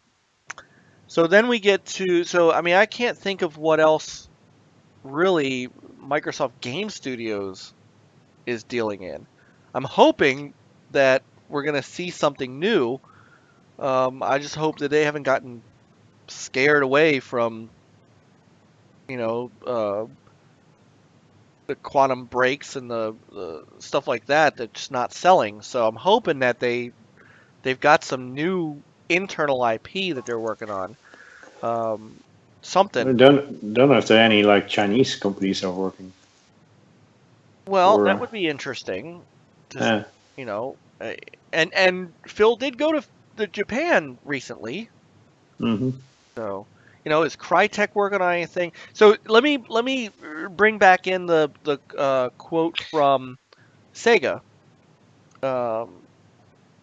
So their COO left, and on his way out the door, he did mention some things, and this is a quote that he gave. Doesn't say to who, but this was his quote. 2 new studios forming all new pillars in Relic Entertainment and Amplitude Studios, in addition to acquiring Crytek Black Sea, now Creative Assembly Sophia. Huge partnerships have been signed with the likes of Microsoft, Wargaming, and Elix to license existing IP, release new IP, and build new franchises. Additionally, a raft of fantastic best practice PC conversions have been released, including Bayonetta and Valkyria Chronicles, much to the delight of fans. Now, what that means, I don't know. But if they are partnering, I mean, this is. Let me let me reread that sentence, because what this does not say is we are gearing up our existing IP and such for, for multi-platform thing.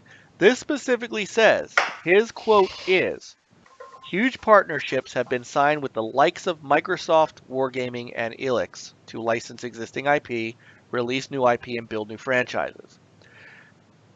Now, Yeah. would it not be... Now, look, so we know what it isn't. We know it's not Sega or Sonic Mania, because that is multi-platform. So that's out.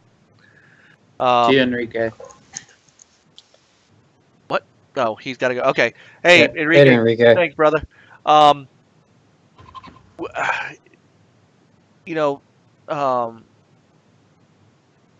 other existing IP could they be talking about? Sega's got some awesome IPs they could pull out of the mix to bring back. What I'm kind of curious about is their partnership with Wargaming. That's kind of perked my interest. Yeah. I like their World of Tanks and you know what would World of Warships. You know what would be awesome? A Wargaming based World of Chromehounds. Be interesting. Did you play Chromehounds, Juan? Being a mech guy? Only parts of it. Chromehounds was fantastic. Yeah, I never owned it, but a buddy did, and I played some of that. It scratched my itch for Mech Assault. Man,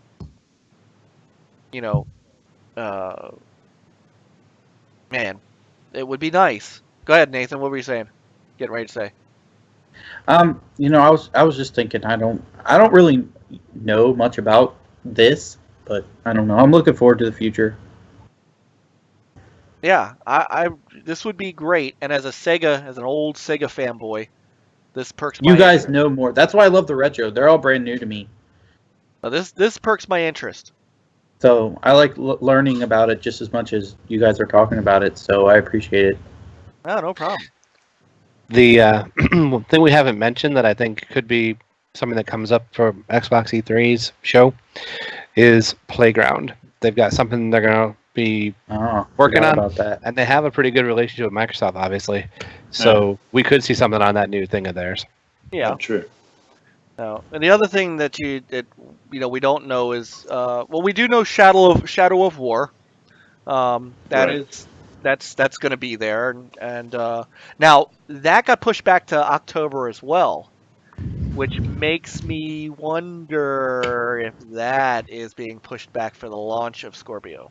Yeah, because that was originally I could see that. That was originally August, and Microsoft touted that as the first kind of official kind of game that was going to fully utilize the power of Scorpio. So now it's pushed back into what everybody would expect is the launch window for Scorpio. Yeah.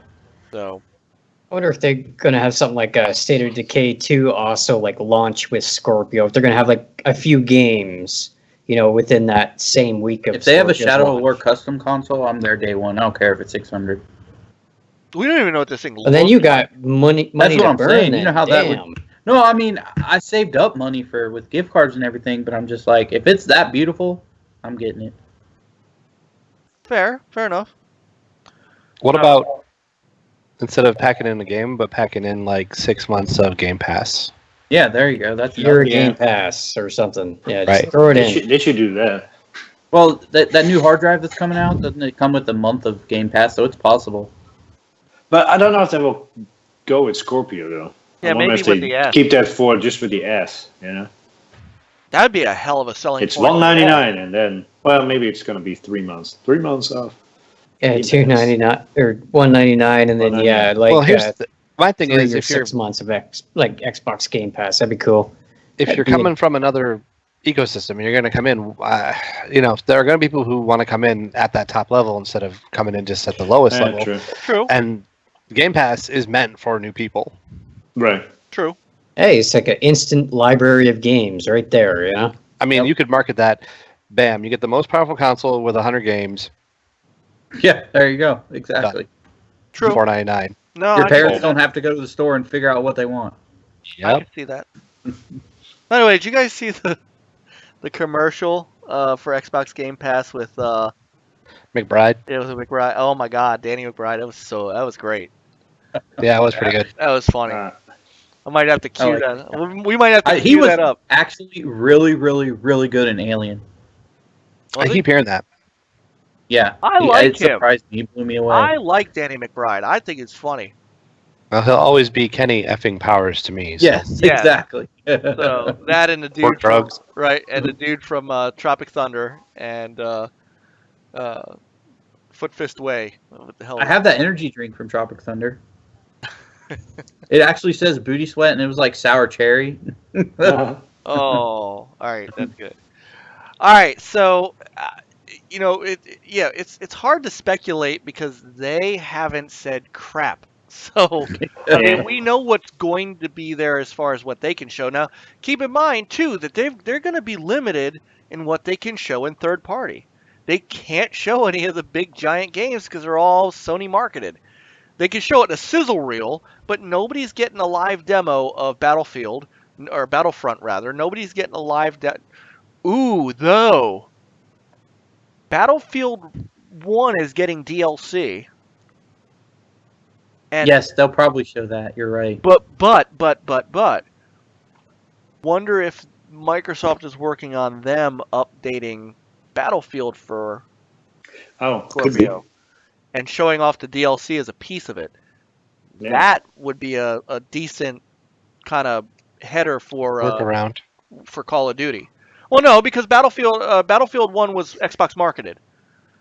So so that they're free and clear on that one. But, I mean, the truth is they can't show Call of Duty. They can't show Battlefront. They can't show Destiny. I mean, they can't. They can't show any of that in demo form. And they can probably show it on the screen as here's a game that's coming out. I mean, they're allowed to show the logos for the games, and they've done that before. But they can't. I'm sure they can say the EA games will be there first, too. Yes, they can. They are allowed to say you can play them first out of EA Access. EA does that. So, so it's what third party they're going to be able to show too is also going to be tough. But that just raises, hey, we got something because we have to be 90 minutes. Can't just talk about randomness. No, of course not. They'll bring up, our new friend Chris Charlo will be there. He will be talking indie games. So I'm looking forward to that too because I'm like I said, when we talked to him, he's got a good thing going with the program. So yeah, he has a great stage presence too. He's ready. Yeah, he's all right. Yeah. So we're looking forward to him too. And I was totally jealous of his tweets from the Indy 500 this year. Oh, I know. Oh, yeah. And by the way, if somehow I ever get my wish and Mikey Barr comes out on stage and said, "Remember when we did Xbox 360 backward compatibility? Well, guess what we got for you now." Yeah. That'll do it for me. If they somehow pull off some sort of standard OG Xbox backward compatibility, I'm good. I won't. Then I'm. That will be a good way to start me off. Somehow, it wouldn't surprise me if they did. I still don't think it's possible hardware-wise, but I could be wrong. Could be I don't wrong. know. You could be a wizard. Could be. Yeah. Thinking about it, it could be that because the the console is based on virtual machines and hypervisors, they could just build a custom Xbox emulator. It could. So who knows? So. I want to be excited. I really do. I'm trying to be excited. I know Whitty's not excited, but I want to be. I didn't notice. I thought he was kind of excited. I want to Whitty's come level out of excitement. because anything good coming out of Microsoft's good for the gamer. Anything good's coming out of any of these is good for the gamer. So I want to be impressed. I want to come out of here and I want to say, "Holy crap! I did not expect that." See, I'm excited, but I'm excited for the console. So I understand if people are like, "Oh, what are the games though?" It's and before he left, Enrique said he possibly heard about a new Ninja Gaiden. So don't tease me. Just don't tease me with that. Yeah, No, indeed. I want to be surprised. I'm ready. If there's no Ninja Gaiden, just Enrique, you're listening to this later. If there's no Ninja Gaiden at E3, I'm blocking you. That's all. You're blocked. All right, so now once the Microsoft press conference ends, then after Microsoft is first on the day, and then we get to Bethesda. Now, everybody in the universe has speculated that something between Microsoft and Bethesda, as there's always something between Microsoft and Bethesda, could be going on. And I do find it interesting that, with the exception of EA, which obviously is going to show probably most of its big game, it's going to have to show its games either on the PS4 or PC. I don't think that they would show anything on Scorpio. So that leaves Microsoft to start off E3 with Scorpio. That leaves Bethesda and Ubisoft and I think those are the two biggins, third-party biggins. That would leave them to be able to show off Scorpio games because obviously Microsoft did it first. So I could see that. So then we come back. Now, I've shown this picture before, and there are two areas here that have under construction that I would be interested to know what is. Has anybody heard any scoop on Bethesda stuff? I hope there's another Wolfenstein. That's what I'm gathering, but I didn't. Yeah. That's not a leak. That was something I think everybody kind of garnered over last year's. Remember the Quake intro? Oh, you're probably right. They'll probably bring that out for consoles. Well, I think that I think that's going to happen. I think they're going to announce Quake for consoles because I think that's just a natural evolution. But what I meant was at the beginning of the Quake video demo, the sizzle reel, they were launching, they were showing like a DOS thing, and there was another Wolfenstein game kind of embedded in there. Yeah. So, you just played that too, the New Order. And the Old Blood. I mean, I finished both of them, and as far as I'm concerned, Machine Games has my complete and utter trust with the Wolfenstein series. I have no problem with anything they're doing. So, Witty, you are not skipping any of it. You are going to be in this. No, you are going to be in this chat room next Sunday. Come, he doesn't want to eat all that crow. I will hunt you down. If I have to, no, you and me, brother. We're either going to be happy together or we're going to commiserate. But you are going to be in this damn chat room. That's awesome. That's an order. That's an order, sir. You will be here. Since we're watching it together, if we're disappointed, we're disappointed, but we have each other, guys. That's right. Yeah. And Ghost Recon. Ghost Recon. I might be done Doom by then. Yeah. No, but I will. Yeah, Machine Games has my complete and utter confidence in the Wolfenstein series. So if they are bringing out another one, I am all for it. I'm good with that. I don't know what the other one is. I mean, I don't know. But that's the great part about this is there's no one knows anymore. Yeah. Last year we were just like, well, what is it going to look like? Well, and we were all surprised by Prey. Yes. I guess that one wasn't leaked, but there was a lot of, stuff leaked last year. There was.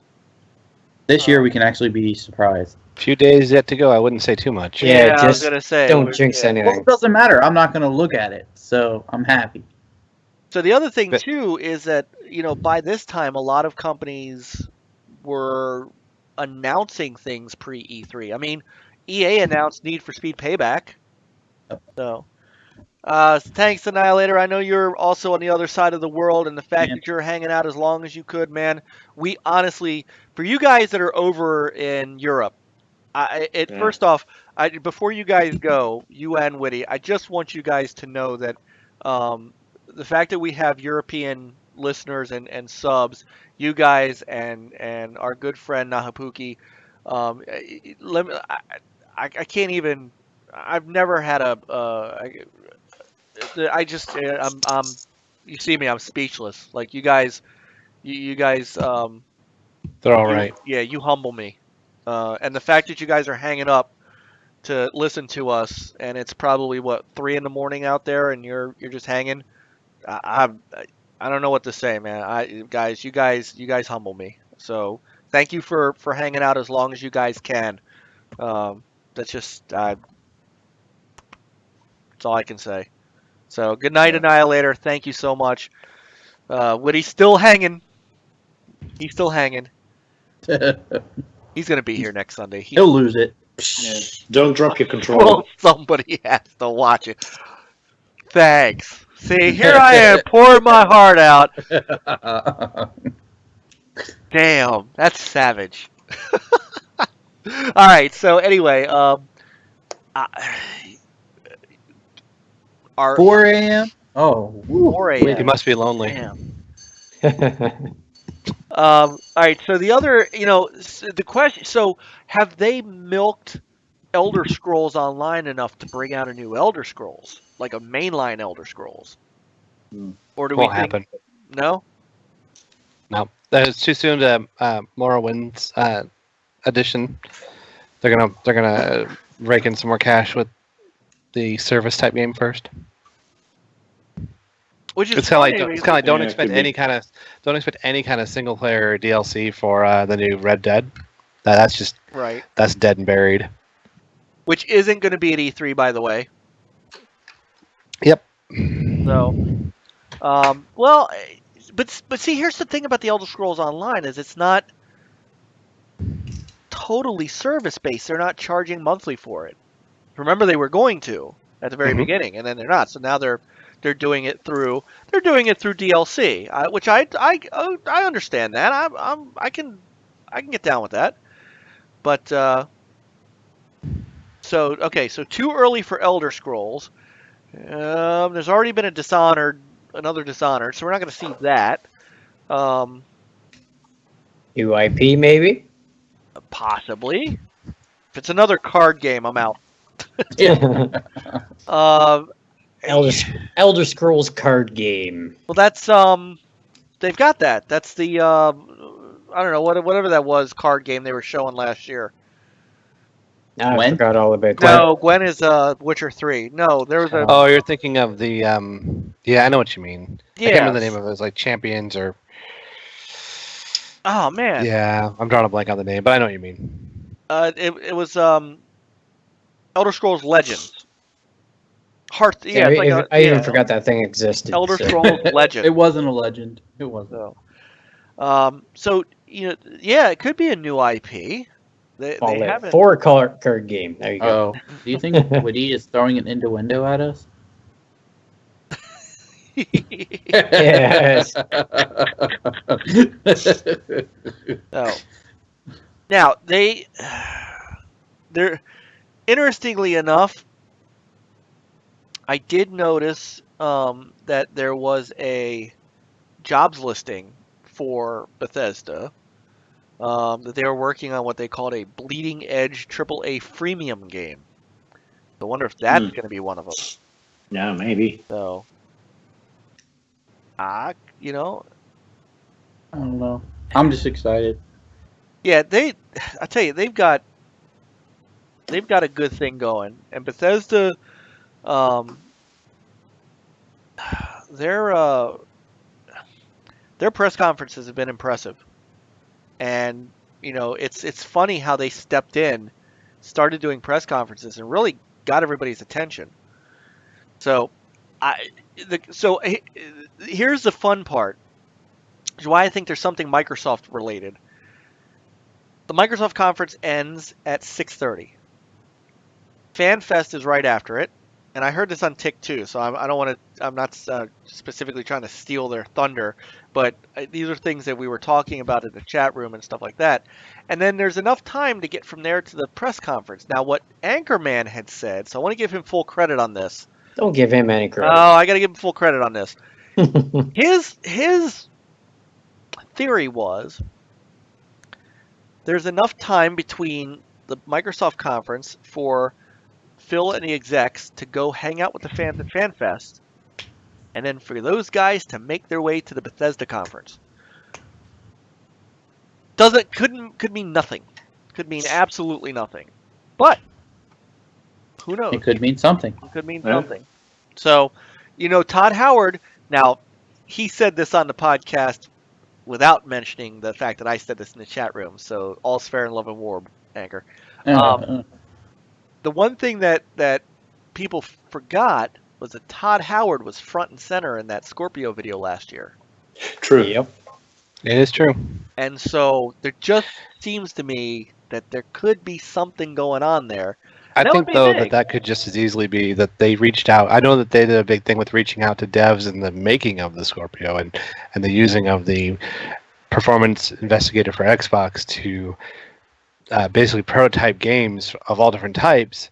The Forza was the one that was mentioned in the Forza Tech team, was mentioned in the DF articles on it.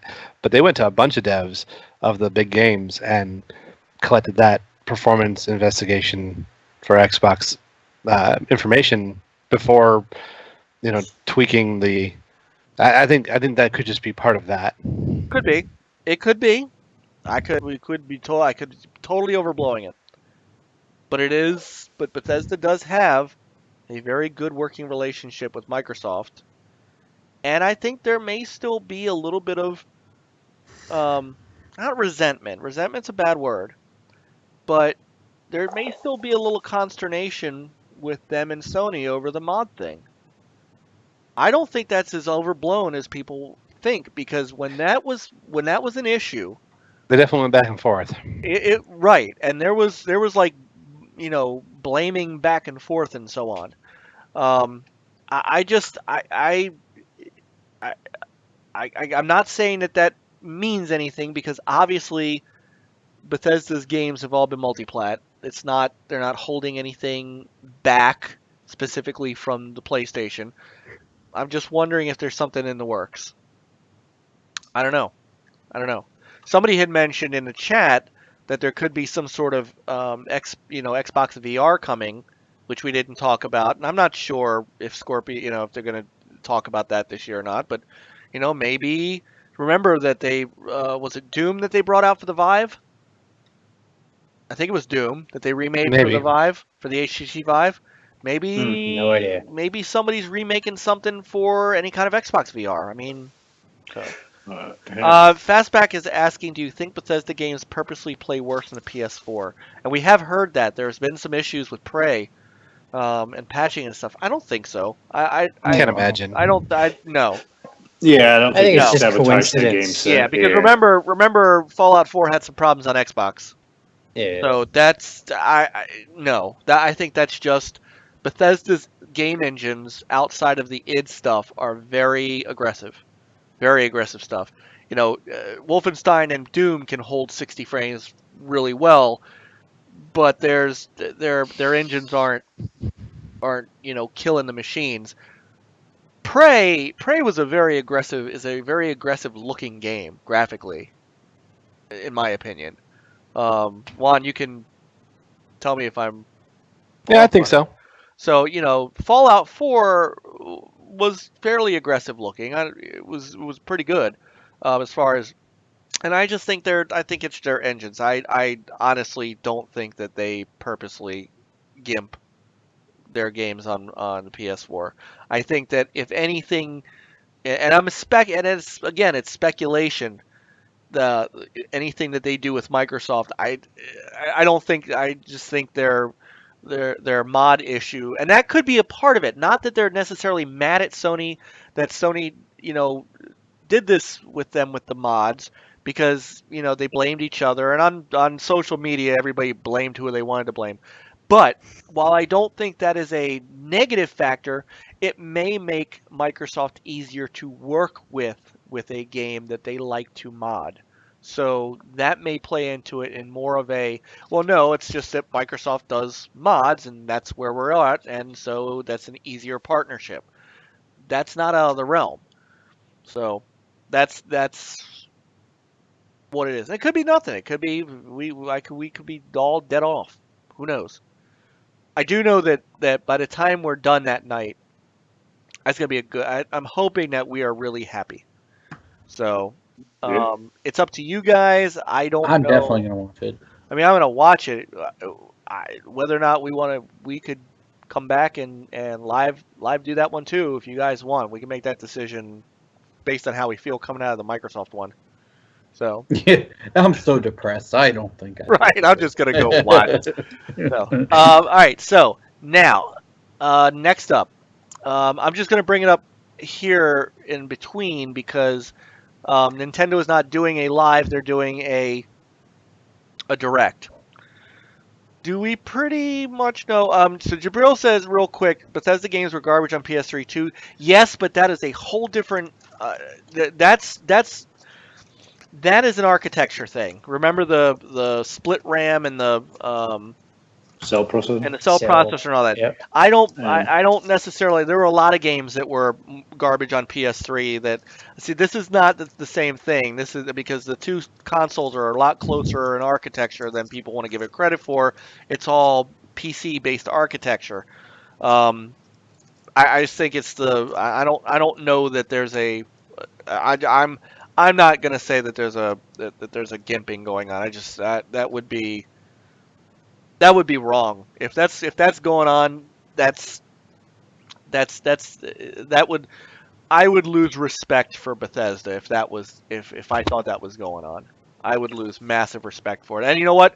Honestly, I would say something to Pete about it if I thought that they were doing that. Yeah, but who wants to make a game bad on purpose? You know? Yeah, I don't. Yeah, and lose sales, and that's money. Lose sales, and yeah, I just can't see it being the thing. And then you get a bad reputation. Yeah. Right. People say the same thing when it comes to DICE and Xbox. So. No, that's just the Frostbite engine not liking the Xbox One.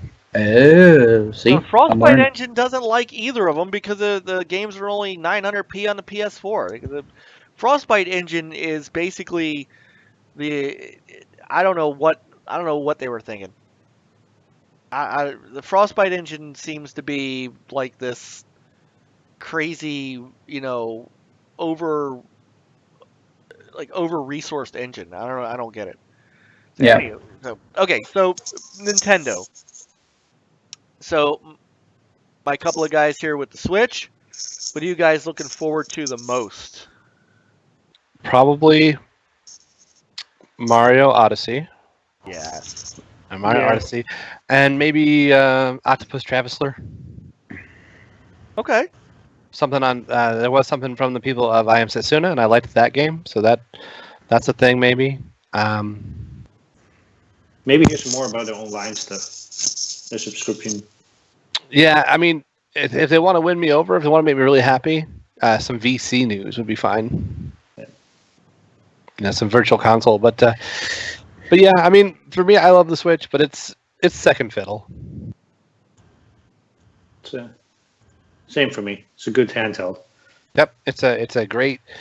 Those Nintendo IPs, the big ones. They're talking about a Monster Hunter, but I've never been into that. If there's a Metroid, the last run of Metroids haven't really. The Star Fox and the most recent the Federated thing. It's no. So yeah, I guess the Mario thing and VC and Octopus Traveler is really what I'm looking for there. I hope there's Pokemon. I was gonna say Super said Pokemon. There hasn't been any word on that. Well, see, I think, would that more stay DS than move to Switch? I mean, I love Pokemon Stadium on N64. Never been a Pokemon guy. Yeah, me either. Yeah. I mean, it's fine. I mean, I don't judge the game, but It's a gazillion dollar business for them. Yep. So, so I will say this. This is where Microsoft's going to decide when I get my Switch. Yeah. Scorpio $499. Mike's getting a Switch. Scorpio $399. Super Mario Odyssey is going to have to be awesome. Which I think it's going to be. I think Super Mario, I mean, remember when we were live streaming the Nintendo thing, and the first thing that came to my mouth out of that was, oh my god, it's Super Mario 64. Yeah, it was my thought as soon as I seen it. And I did not say that in a negative way. That to me was a complete positive, because that is what anyone that played, Mario 64 knows that it's a positive, yeah. So, I played a little Zelda, and I could, look, the problem I have with getting into Zelda is it's another open world game that I just takes don't forever. know that I don't know that I have time for. Mario, I could see being a game I get into, because Mario 64 wasn't totally open world, and it was so different in each level and things like that you never felt like you were grinding for anything. So as long as I'm not grinding at Mario, I'm okay. And as long as Miyamoto is working on Mario, I don't think we're going to get that. So,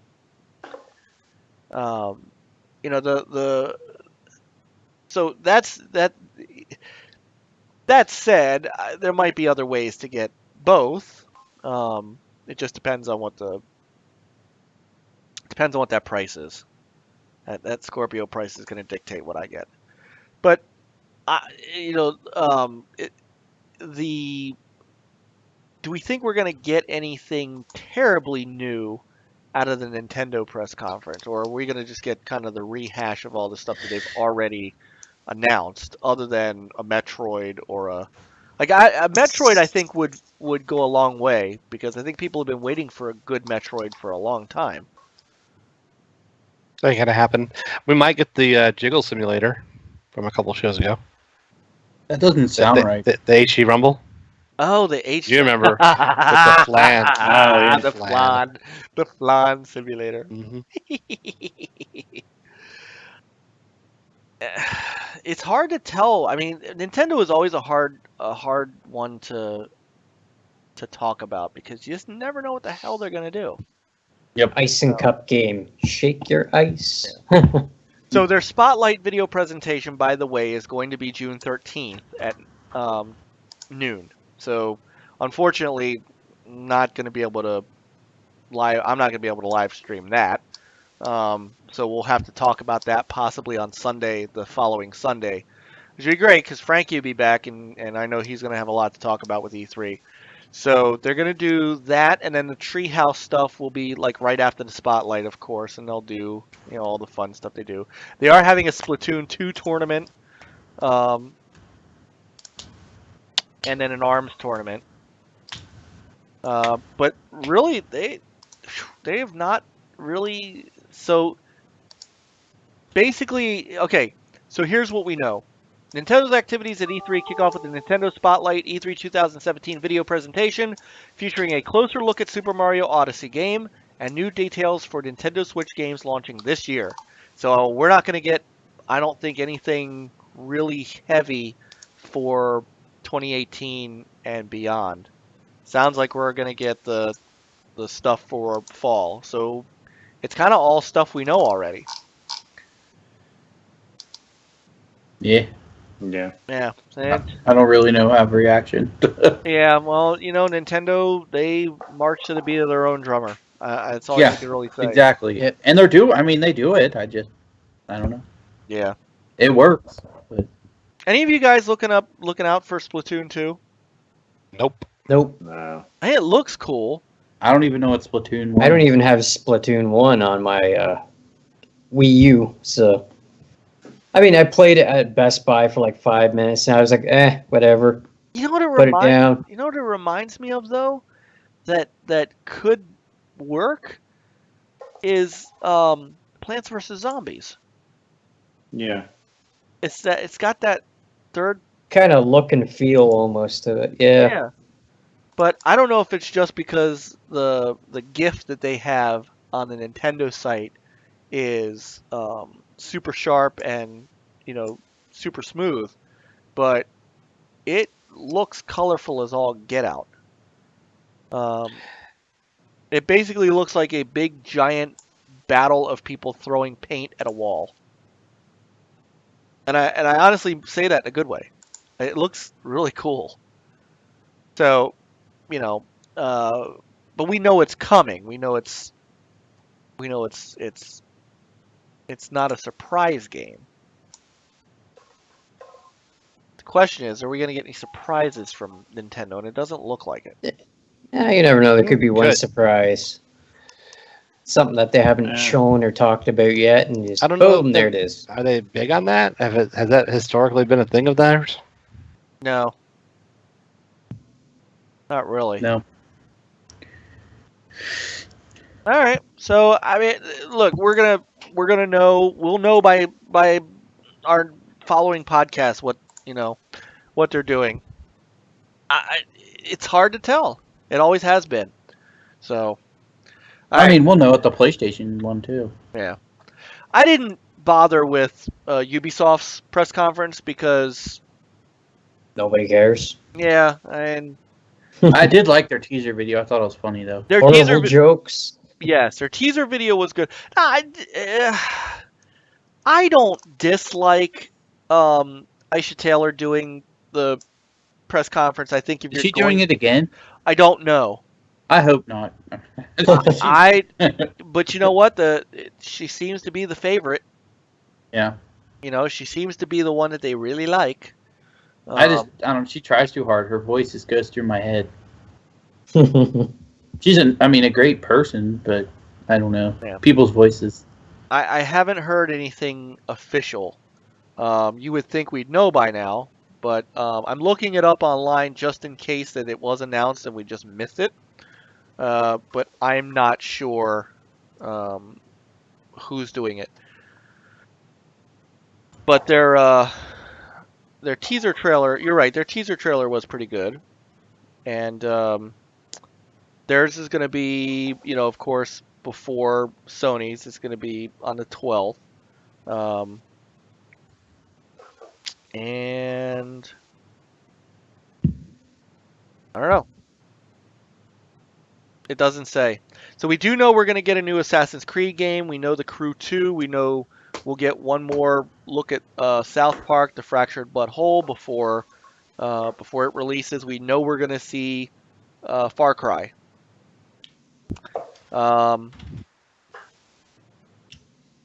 Maybe more content for their big games. I mean, look. Ghost Recon. Look, Rainbow Siege is still selling. They might have some new content for Rainbow Six Siege because that Season 3. That game more is still operators. That game is still going strong. Yeah. Maybe maps. some more stuff for Honor for Juan. One for all. Juan for all. All for Juan and one for all. Yeah, they'll have something. I mean, they're going to highlight the stuff they've done with the 2 new characters already, I'm sure. But they'll probably tease something of a 3rd season or something. Okay. Maybe some for the Division. Yeah. Now, Beyond Good and Evil 2 will not be there. But that's not Ubisoft though, is it? Is that Ubisoft? Beyond Good and Evil? No idea. It might be. It actually might be. I think they're going to show off some stuff for the Switch because they seem to be like really back in the Switch. They just haven't announced any games yet. Just Dance. Oh yeah, you'll get the next Just right. Aisha Taylor loves that. Yes, she does. No. Well, everything else is supposed to be unannounced, so we'll see. There is a new IP that they're supposed to be launching, so maybe we'll see that there too. All right, so then we round out with the third big gun, PlayStation Media Showcase, Monday night at 9, I believe. And, Give me God of War. Yes. Oh, I think we're getting God of War because that's coming out this year. We think. If it's not coming out, early if it's not next coming year. out this year, it's coming out early next year. But I remember last year somebody saying, and it might have been somebody who works on the game, Juan's nightmare. Nah. Oh man. I remember somebody last year, and it might have been somebody who was like doing the voice acting or something like that, saying that game was farther along than anybody could think. So Which one?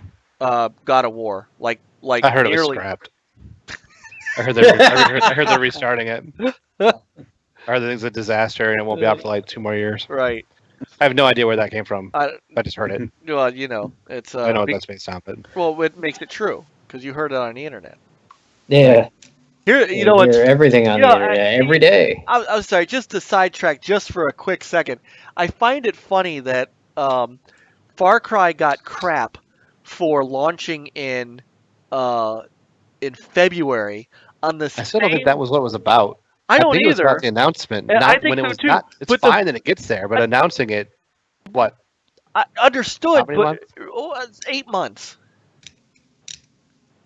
But here's the thing: it was done on the same exact day that Square Enix said that Kingdom Hearts 3 and Final Fantasy 7 would be out sometime in the next 3 years. But that's okay. That's okay because it is okay because of TLG. Regardless of whether TLG was awesome or not, or blah blah blah, the fact that they, brought it out however many years later means they get all of the benefit of the doubt and credibility for this game is coming that Microsoft does not get right now. So nobody cares that those games are 3 months out. I'm not even talking about it. But I'm not even talking about Microsoft at this point. The Far Cry is a Ubisoft game. I'm talking about. I don't. This is not about Sony Sony gets the. It doesn't matter who their versus. Sony gets the multi-pass. They go Lulu Dallas multi-pass, and they hang it up, and it doesn't matter. Sony gets the pass. But those aren't Sony. But those are Square Enix games. Doesn't matter. They're Sony E3. They're Sony or Sony PC exclusives. Sony gets the pass. Kingdom Hearts 3 is not an exclusive. That's not coming to Xbox, is it? Yes, it is. Yeah. Oh yeah. It is now. It has. I don't think we'll ever get the throwbacks. You won't get the throwbacks, but you're getting. Yeah. I had it Kingdom Hearts 3 was always coming out for the Xbox. I never followed that. Oh yeah. Never played any of them. I have no desire. Yeah. They're so good though. They're so good. Are they? I have never played Kingdom Hearts. Either have I. They're pretty epic. It's great to play with your kids too. Yeah, because of the Disney. Because of the Disney mashup, I got that. So, and by the way, just as a quick aside, Wipeout Omega Collection comes out next week. That's awesome. Yeah, that's fantastic. I cannot wait for that. I'm a big Wipeout guy. So we're gonna get God of War. We will get. They are going to spend mass amounts of time showing us Battlefront and Destiny and Call of Duty. We will get some indie games that they will show us. What are we get? We're going to get some more Days Gone. That game looks like it's coming along. It looks good. It looks interesting. It didn't Hopefully, look good. yeah, So it they didn't show look good more the about first. it. Yeah, it didn't look good the first time around, but it looked kind of decent the second time around. I like potential. I want to Got see potential. Yeah, I want to see what another year in the hopper looks for that because it does have potential. Obviously, we're going to see more of Spider-Man. We're hopefully going to get to see some Spider Pig. Hopefully, going to get to see some gameplay. Definitely want to see some gameplay of that. Creepy Bunny's got a couple of new things that he thought they might see because hopefully Sucker Punch's new IP. There's a couple games that have kind of dropped off the radar that need to show up again. Dreams and Detroit, because we haven't heard anything about them. What about Dreaming of Detroit? Yes, there you go. Or Dreams with an S. Dreams of Detroit. Last of Us 2, we're going to see something on, I'm sure. But Last of Us 2 is probably maybe a year or more away. I would think so. I think that's holiday. Sony does that a lot, though. Well, but I think that's going to be I think it's going to be holiday 2018. That's Probably. their big holiday. That's their big holiday game next year. We'll see GT Sport. I really want to play Detroit. That would probably make me buy a PlayStation. It looks good. Oh, there will be no Shenmue 3 there. Surprise, surprise, surprise. They need more money. Did they ever hit the 10 million? I don't know if they hit 10. I know they hit 6. I know. It was the whole, 1 million. No, actually we meant 10, and I don't think it ever got there. No, I don't think so either. But he is still intent on bringing that game out. So, Creepy says Dreams is dead. I hope it's not dead. I hope, these games like that and Project Spark deserve better. Detroit. Well, Detroit, it may not be dead, but Dreams is the one where it's Dreams like, are forever. But that's the make your own game kind of game, and that deserves better than what it's getting, as far as I'm concerned, as far as coverage. And Project Spark was hung out to dry too, and that was a damn shame, because those are cool ideas and stuff. Fastback says Horizon Zero Dawn should bring you over, Nathan, but the Horizon Zero Dawn standalone, the game, that expansion, not Horizon, Uncharted 4. Oh yeah. What's that? Yeah, I know what you mean. The ladies. The one with the ladies. I was typing. I disappeared. The Lost Legacy. That's what it is. So we're gonna see that, I'm sure.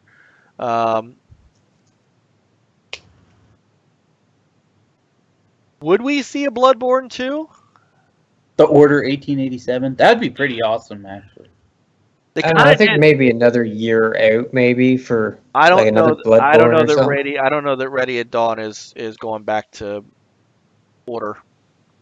That's a shame. That's a damn shame. I loved the Order 1886. The end of that game. And they left it open. They left it wide open. They left it so wide. It was a great game. I played that, and it was But unfortunately, SOCOM's dead too. Shuhei Yoshida has said repeatedly they're not bringing SOCOM back, which is also a friggin' travesty, because SOCOM was one of my favorite PS2 shooter games. Just 100%. I loved using the headset when it worked anyways. You tell them to go somewhere, and then they go there, and they attack when you tell them to. Well, and the great thing about that was it was push to talk. So there wasn't any of that bullshit of having to talk over top of some 12-year-old kid. It was push to talk. It was really cool that way. I don't think Resistance is coming back either. Death Stranding. We're going to see more of Death Stranding. Hopefully not another CGI trailer thingy. Hopefully we see some gameplay. Good luck. Yeah, I kind of agree with Juan on that. Good luck. So, are we going to see him parade across the stage again? Jeff Keighley's going to bring him out on his back. Yeah, probably.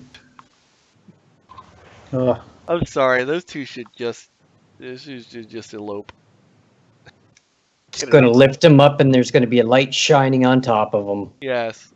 And everybody's going to like. I can't remember. I remember last year when they had the right. That's what I was thinking. The Lion King, they're going to hold up. Oh my God! When they literally rolled out the red carpet for him last year. Oh my God. So, I mean, they're going to have. They've got games That's just, it's funny. We're talking about all these things that are all first party stuff with the exception of like Death Stranding. But I mean, they're bringing the content. I think no matter what happens, those of us multi-plat guys here, we're going to have something out of the E3 media showcase that's going to be make us happy. It's going to be God of War, it's going to be Uncharted, it's going to be Last of Us, it's going to be, Mario. Nice. Yeah. Thank you. You almost made me trip on it. You almost got me. But it's going to be, that's going to be a good one. And we're gonna have a great time live streaming that one. So that's gonna take us into the show, and then we'll just keep looking at stuff going on for the show, and throughout the week, and then on Sunday we're gonna wrap it all up, talk about what our favorites were, what our disappointments were. Did we mention PSVR? We did not. We'll probably see another set of PSVR games. They are gonna push something. They're gonna keep pushing it. They're going to keep pushing it because they're going to ram it. They're going to ram it down our throats until we buy it. There's got to be something. I looked at it. I went to GameStop. My wife and I were looking around. I was telling her about the Switch. I was telling her about other stuff, and I'm like, here's the PSVR, and and it's $400. I was like, I could do that, and then I look at the box. I'm thinking, oh crap! I still need the camera, which I don't have. Yeah. $400 becomes $500. Then I need games, and then there's sticks. And sticks, and then games. I'm like, you guys got it. Yeah. This is ridiculous. So they've got to lower the price of that thing, or it's not going to hit mainstream. Well, and they got to, I think it's going to be more about. It's gonna be more about the apps too. It's got to get those games you got to have. Now I watched some of Creepy Bunny's Farpoint video, and it looked pretty cool. I mean, so it's coming along. I think when you look at PSVR, it's a pretty reasonable entry for VR compared to what else is on the market. So if you want it, that barrier entry is low compared to other VR. And it is. I think it's more about the games as opposed to experiences. Well, and the other problem for me is that it seems limited in what you can do with it. It's still there's still only so much you can do with VR, and it limits you. Yeah, I could play Doom, but could I play Abzu or Jotun, or could I play God of War, which is a third-person game? Could I play The Division? Could I play Ghost Recon Wildlands? Somebody made it third-person. One of the bigger studios made a third-person game for the PSVR. I can't think of it now, but I can't remember the name of it, but it had the part of it that I saw was during that one kind of laughable PSVR demo where they had the zombie taxis and the robot golf and the other stuff. But there was I wish I could remember what studio it was, but there was a third-party deal, and it showed them almost like a Tomb Raider or Uncharted kind of climbing third-person thing that you would play in the VR headset. Presumably for the depth, I don't know, but yeah, I mean they say third-person camera can be done. I'd be interested to see how, because I can't picture it. Red Dead 2 in VR would be interested in that. I don't know. I know that Everspace has VR support, and I think that'd be cool. That was something I didn't know at the time, but Everspace has it. And then I know that PS4 is getting or has gotten one of my favorite games of the gen in Elite Dangerous, and I know it supports VR on the Vive, so if it comes to PSVR, it could do that, and that would be an amazing game for VR, in my opinion. Yeah, I can see that. The price is going to have to come down, right? And I know Creepy likes it. I know he likes it. And my friend has the Oculus. It doesn't fit around my glasses. And look, if you like VR, I've said this, I will continue to say this. If VR is your thing and you want to spend the money on it, it is not for me to tell you that you shouldn't. It's out of my price range.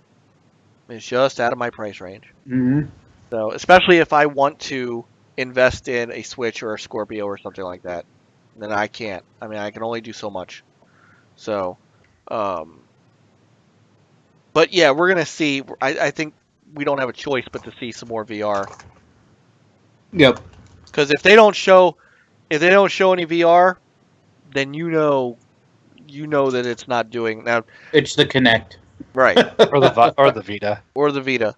Now according to one place, they've sold 430,000 units of it in the first quarter. That is certainly enough to warrant some smaller games, but in a world where big AAA games need 1 million copies to even be considered not a flop, and even then, people are considering that a flop. I don't get that, but yeah, I don't either. But if you don't have a base to support these games, they ain't gonna go anywhere. So that's a problem that they've got to work out, and hopefully they do. But they're gonna have to do it at a lower price. Yeah. So, I mean, I'm looking forward to the PlayStation. So, I think it's gonna be a great conference. I think it's gonna be a great conference. I am. There will be stuff. I hope they there. don't bring out a band again, though. That was weird. What, an orchestra? They kind of put they always make it huge. Dude, that orchestra last year was phenomenal. It was badass. Don't get me wrong. Especially when they were that.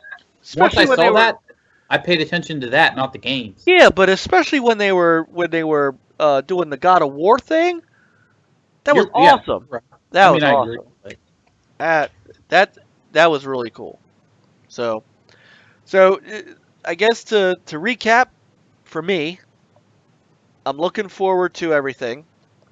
Everybody knows my eyes are on Microsoft. That is where I am. That's my make or break. I think that they need to have a great show. I want them to have a great show. I hope they have a great show. Everything else is pretty much going to be in line as I think it's going to be. And so if Microsoft comes around and has a fantastic E3, I think all of E3 is going to be fantastic on a whole. So that's mine. Peter, your final thoughts on the E3 conferences and what we're expecting, what you want to see and what you are hoping for. Well, most important, games. I think we're gonna see that, and then obviously this Scorpio and pricing. Very interested. The lower the price, the more more money I have for games. So I'll say bring it on. All right, Jason. I'm with HTK. I just want to see a bunch of games. Hopefully, some good story-driven games that I like to play. That are up my alley. So, and of course, a few good multiplayer. Hopefully, everybody has a good conference. They all bring something that every gamer kind of wants. So, Juan, here's my thoughts. Yeah, good, great thoughts, Juan. Well, I will. My Twitter is up, and I will be taking addresses for all of the crow I'm going to need to be shipping out after the Xbox show for everyone who thinks it's $1,000 or won't do 4K or any of the nonsense that I've heard. Why do you indulge that? It's not so much that I indulge it, so much as I speak to the wrong people, and then it comes at me like a tidal wave of stupid. Like it's just a big giant.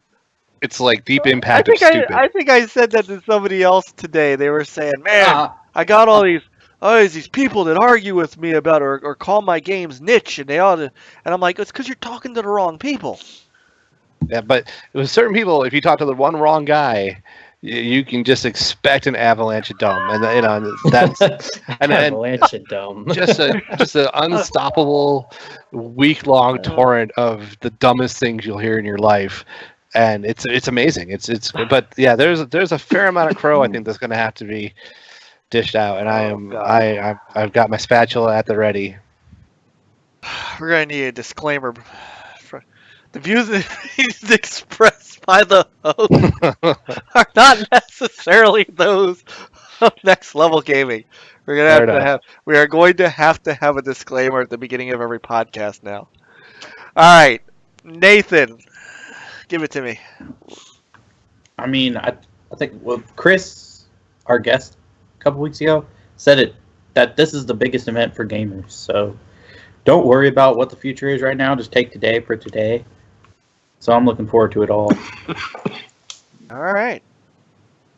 And some great stuff coming out of the chat room, too. People are excited. Games. Of course, a couple people have said Microsoft is the one that they're eyeing the most. Creepy says he's most curious for Microsoft and most excited for Sony. It's fair. Juan says, or De Niro says he's going to be in the bathroom during that time. That was hilarious. Yeah. Yeah, so I have already let the wife know that Sunday and Monday night are going to be busy. She knows it. She's lived it. She's lived E3. She's been. My wife's been to E3 once. Cool. Once. No, it wasn't cool for her. And she was bored. It was not cool for her at all. She did not enjoy herself one iota. She thought she would. She's like, "Oh, we'll go to LA. We'll walk around. I'll look at stuff while you're." And I don't think she realized exactly how busy E3 is for a journalist. I barely saw her, and she got to go to the parties, which was great. But yeah, being in the convention center did nothing for her. So it was the last time. I think that's why she wanted to have kids, was an excuse not to go anymore. So, no, she's been to one and never went again. So, but she does understand E3 week, and this is a little different because usually the Microsoft press conference is Monday at noon, and so I usually watch it at work halfway, and now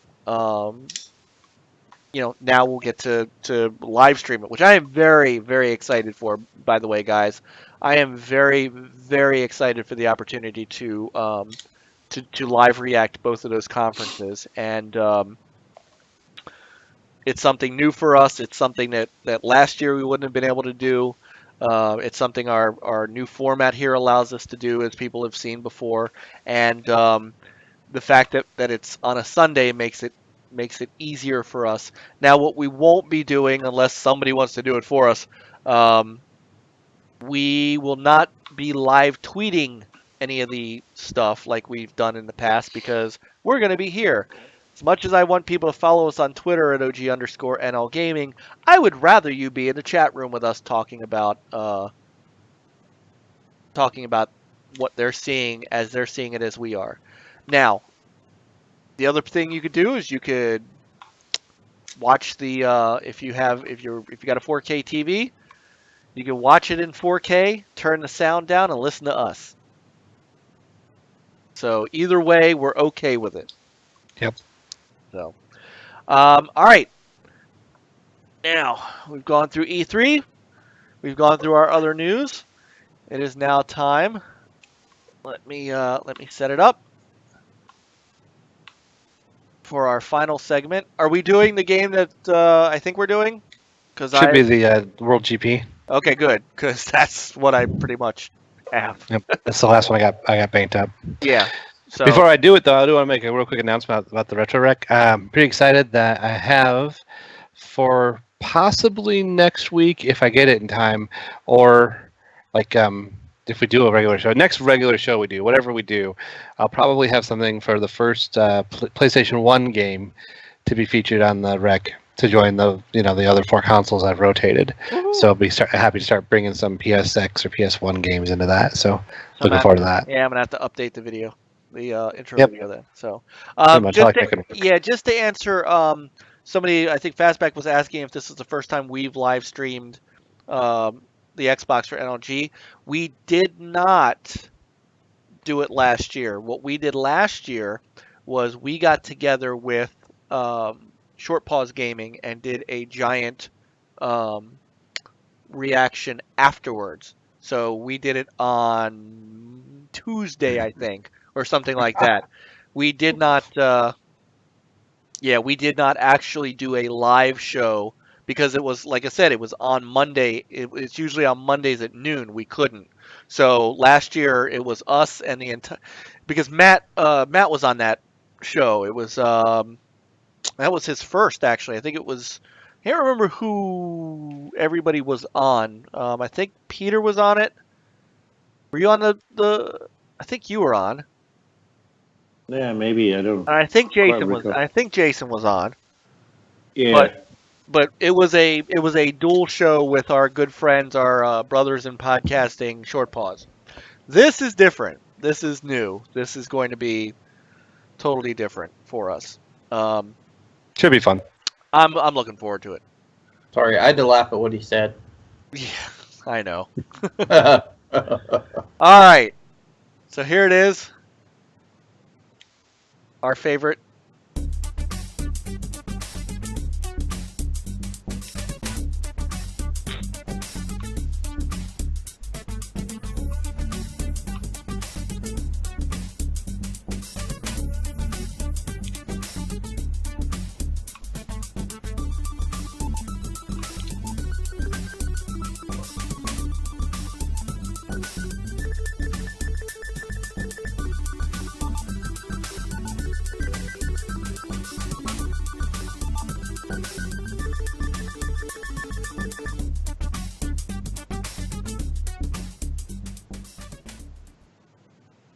Yay, Evo. I did add it. I every week I try to add it. So I gotta add the stuff from last week in it. But there it is. Yep, cool shit. Well, whatever it is, stuff. But what we got is this week we're working with the NES, and it's Michael Andretti's World GP. And I went with this as a rec because I loved it as a kid, first of all. And it was actually one that I used to play with my dad, and so that's kind of a big thing for me. But additionally, for people who wouldn't have those connections, it's one of the rare semi-America games, at least in America and in that time. So we can go ahead and kick off the video. All right. It's from 1990 on the Nintendo Entertainment System. It was developed by Human Entertainment, which was founded in May 1983, went defunct in 2000. They were actually responsible for the first rhythm video game, Dance Aerobics, in 1987 with the NES Power Pad, I believe that. More famous probably for Clock Tower, which is a Super Famicom survival horror click adventure. It was published by American Sammy, Division of Sammy. They were big in pachinko and patchy slots, made a small number of games. They merged with Sega in 2004. This game is a simulation racing game, which was kind of rare for the day. It was a single-player campaign and multiplayer head-to-head. It stars American IndyCar driver Michael Andretti, and it simulates or models the full 16 race schedule of the FIA F1 World Cup or World Championship circuit. It's got all 16 tracks that they ran in 1988, which is the year that it was modeled after. It was kind of unique at the time for being a sim racer. At the time, a lot of them were more arcade type games, and it weren't really too much into the simulation feature of it. This was the first NES racing game to feature real-life drivers. All of them had pseudonyms except for Andretti, so you had kind of close names like Eddie Cheemer instead of Eddie Cheever from back in the day. It had all 16 circuits, as I said before, depicted accurately, if you will, as much as could be done with the limitations of the technology from that F1 season. So the layouts are right. Like when you're making a turn, it's a hairpin where it should be a hairpin, or a wider turn when it should be as according to the real track. There are 4 cars in the game. A Chevy Lola V8 Turbo with 630 horsepower and a 4-speed transmission. The Honda V10 non-turbo. The Ferrari V12 non-turbo. And the Mugen V8 non-turbo. The difference in the cars is mostly that they had a unique pitch to the engine sounds. And slightly varying top speeds. Kind of an interesting fact there about the Chevy Lola is that it was actually Andretti's kart Indy car not actually an F1 car that would race in the F1 circuit, and it was the one depicted on the box art that you saw there. It was harder than most racers of its day. It's the, to quote the common phrase, it's the Dark Souls of racing games from back then. The turns of the various widths and sharpness, as you see on the map there, had to be slowed. You can't do the whole just hold the trigger down and go, or the button. As you make your turn, the angle, the input was kind of interesting, because instead of just holding the directional pad, you would tap it for various levels of input. So it was almost like ratchet steering, but you would set your angle almost more than a fluid steering thing, which is kind of makes sense, because digital steering all the way right and left with one button press would be impossible. Because imagine driving a car going whoop, whoop, whoop, for all of your inputs, it just won't work. But the game didn't simulate fuel, but it did simulate wear on the tires. And so depending on how hard you pushed them, you would wear the tires faster. That became a pit strategy for the game. It always required one pit, but you might be able to stretch an extra lap out of it if you weren't too harsh on your tires. As you wear the tires, you have to take the corners slower, so your times will fall off.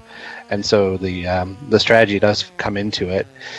What you're seeing on the screen here was a qualifying mode. Every race in the season starts with a qualifying mode where you run a number of laps.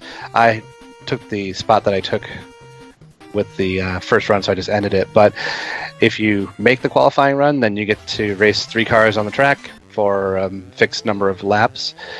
In this game, the cars are always in a ghost mode, so you never have to worry about a collision, but they do a pretty good job of making it competitive.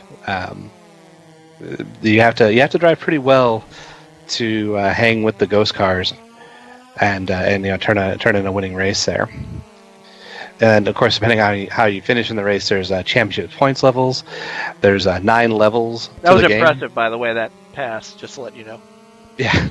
It's a legitimate simulation given the technology of the day. It's not easy.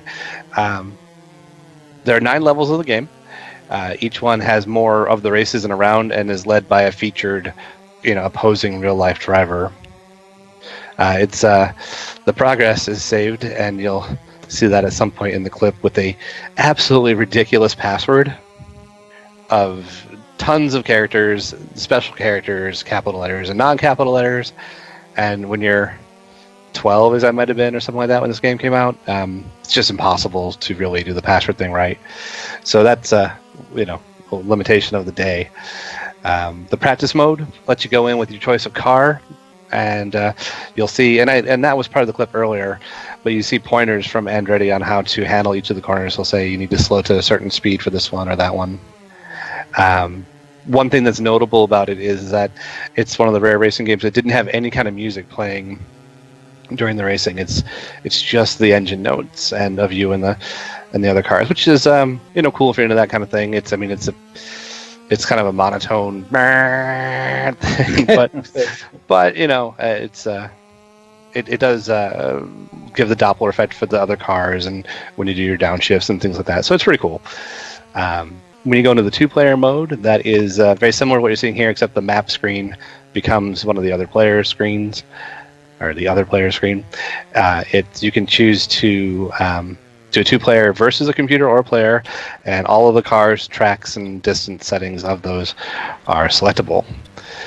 Pitting is being shown here. That's when a couple seconds in the pit, come out with new tires and get to run those good lap times again.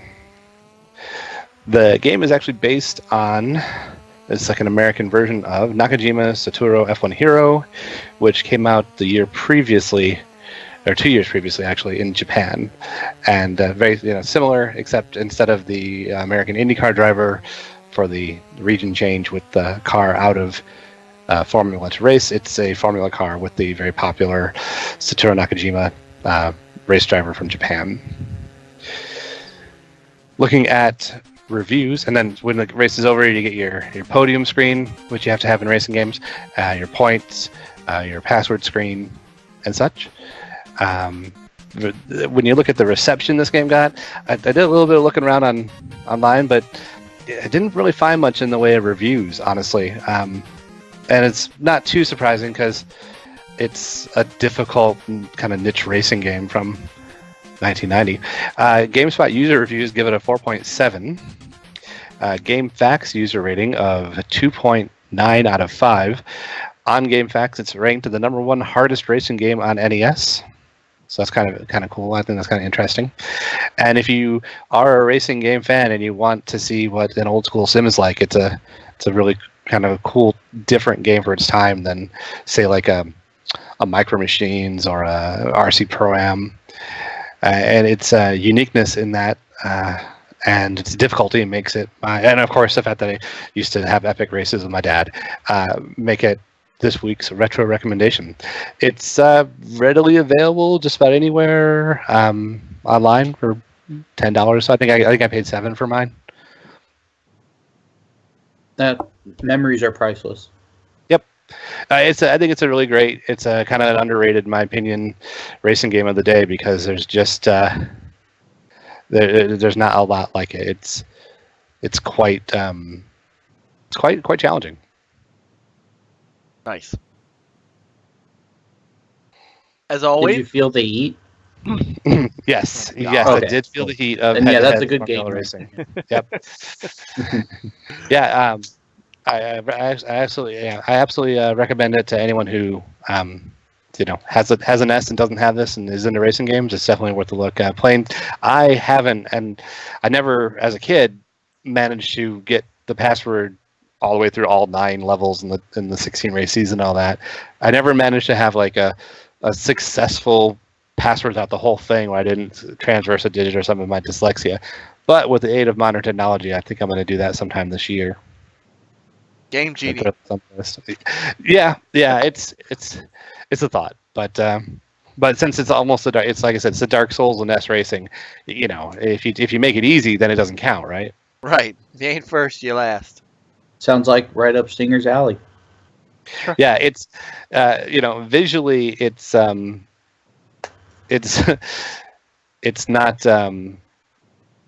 it kind of even comes up short compared to some of the stuff of his day. But I think just like modern racing games, you have to give some credit to the what's going on under the hood too, because it's tracking tire wear on your car, their car. It's a pretty neat game for its age. Yeah, I mean, look, how many sim racers were there on the NES? Not many. Exactly. So, graphics aren't everything. I think we know that. So, yet another excellent retro rec. Yeah, appreciate it. And as always, people keep wanting to see them. I'll keep doing them. I got a couple things planned, but I'm really excited to dig out the. I have it sitting right here next to me. I got my good old PS1. Fastback made a Driven reference. Nice. Nice.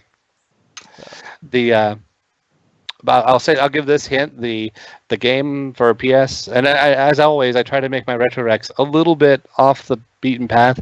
I don't want to. I want these games, but I'm not going to make it like a Final Fantasy VII or a. No, they should be games that they should be kind of games not everybody knows. A little more eclectic. Yeah. The game that I plan on doing, I think people will know it. I think some people will know it anyway. But the hint is, it features a lot of classical music, and we'll leave it at that. Castlevania. No. Damn. All right. All right, guys. Well, we have once again made our way to the end of another great podcast. We went a little farther than I thought we would, so I said to Frankie in the Discord room, we could try to go an hour if it'll keep and no. An hour did not work. If Andretti had a goatee, he'd look like me. Nice. They're still laughing about my mullet picture. Oh yeah. Mike Mullet. Mike Mullet. Hey, that was a great picture of me from the back. For reference. Picture from Yeah. way back when. Well, here is so people can see it. It's E3 2006. Since we're talking about E3, let's see where it is here. E3 2006 in the Microsoft booth, playing Madden. There I am. Rock on. And nobody's around you. Is that a fanny pack? You scared them with your Not mullet. a fanny pack. Oh. What is not a no? Nice. No. So. Yeah. So, just to wrap up my thing, because I'm gonna have to be going soon. I'm gonna continue working with the Evo that I've got going. The Evo playthrough, the Shadowrun that I started should be soon, and we'll get that done. And also, partially because of some of the talk about it today, I really want to do a Phantom Dust video. So now that I got Mixer all sorted out, I'll be doing a video from my Xbox One on that. And you guys can look forward to my opinion on that and a little why I think so. Awesome. All right. All right, so let's wrap up because I know Jason and Juan have to work, and it is after 12. So, hey, De Niro, man, he hung out with us the whole night this time. Yes, he did.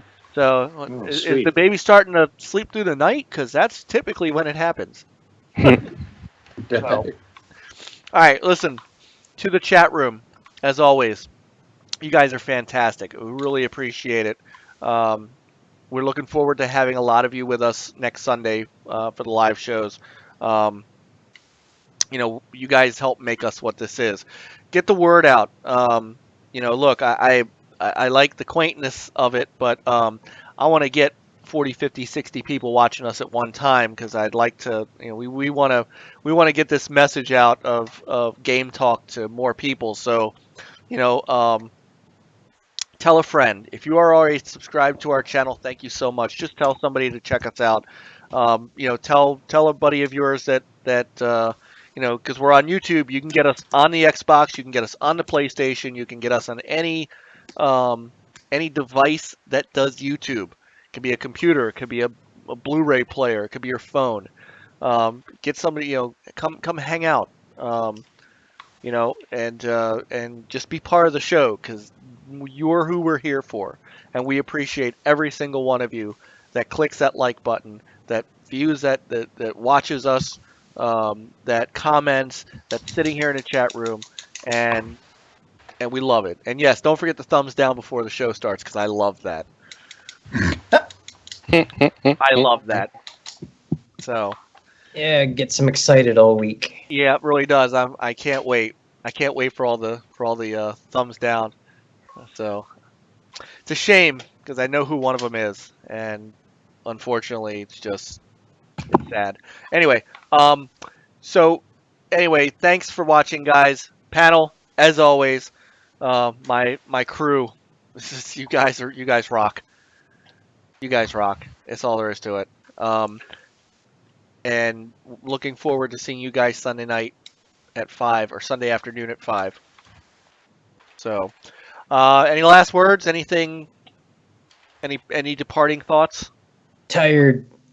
That's my thoughts. Yeah. Looking forward to E3. Next week will be interesting. Yep. Pro is coming. We're gonna have fun. Nathan, you changed hats. Yeah, now it's the Boo Jackets again. That's why I did that. I wanted to hear Boo Jackets. All right. I know. I wanted to see how long it would take for him to notice. I noticed when you switched the hat. I just never said didn't that. notice till now. All right. I'm off. No, I'm excited. I'm Excellent. excited to be there with you guys. Well, this is going to be great, and we'll have Maddie Beast with us on. So we'll. I usually watch it alone, so this is a whole new experience. Yep, will be for all of us. So I usually watch it at work. So everybody in the chat room, thank you so much. Soup, Jay, Dino, De Niro, rather, Reprobate, everybody who hung out earlier, Enrique, GKB, She-Wolf, all you guys, thank you so much. We love you. We will see you Sunday at 5 o'clock for our live show. Everybody have a wonderful week. Prepare for E3 because it's coming. And game on. Be prepared. Actually, play on, gamers. All right. Game on and go Suicune. Meow. Avoid spoilers. There's no actual good. There are no insiders. I am an insider. I'm inside. I am inside the house.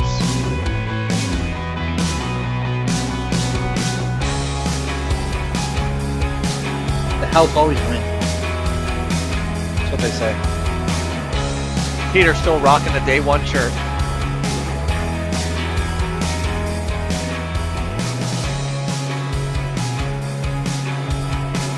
Nathan, you know you don't have a beard, right? Like in real life? Frankie did is a poop when I emoji. made that. I still haven't changed that to Mixer yet.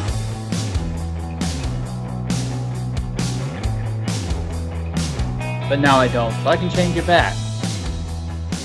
Good night, everybody.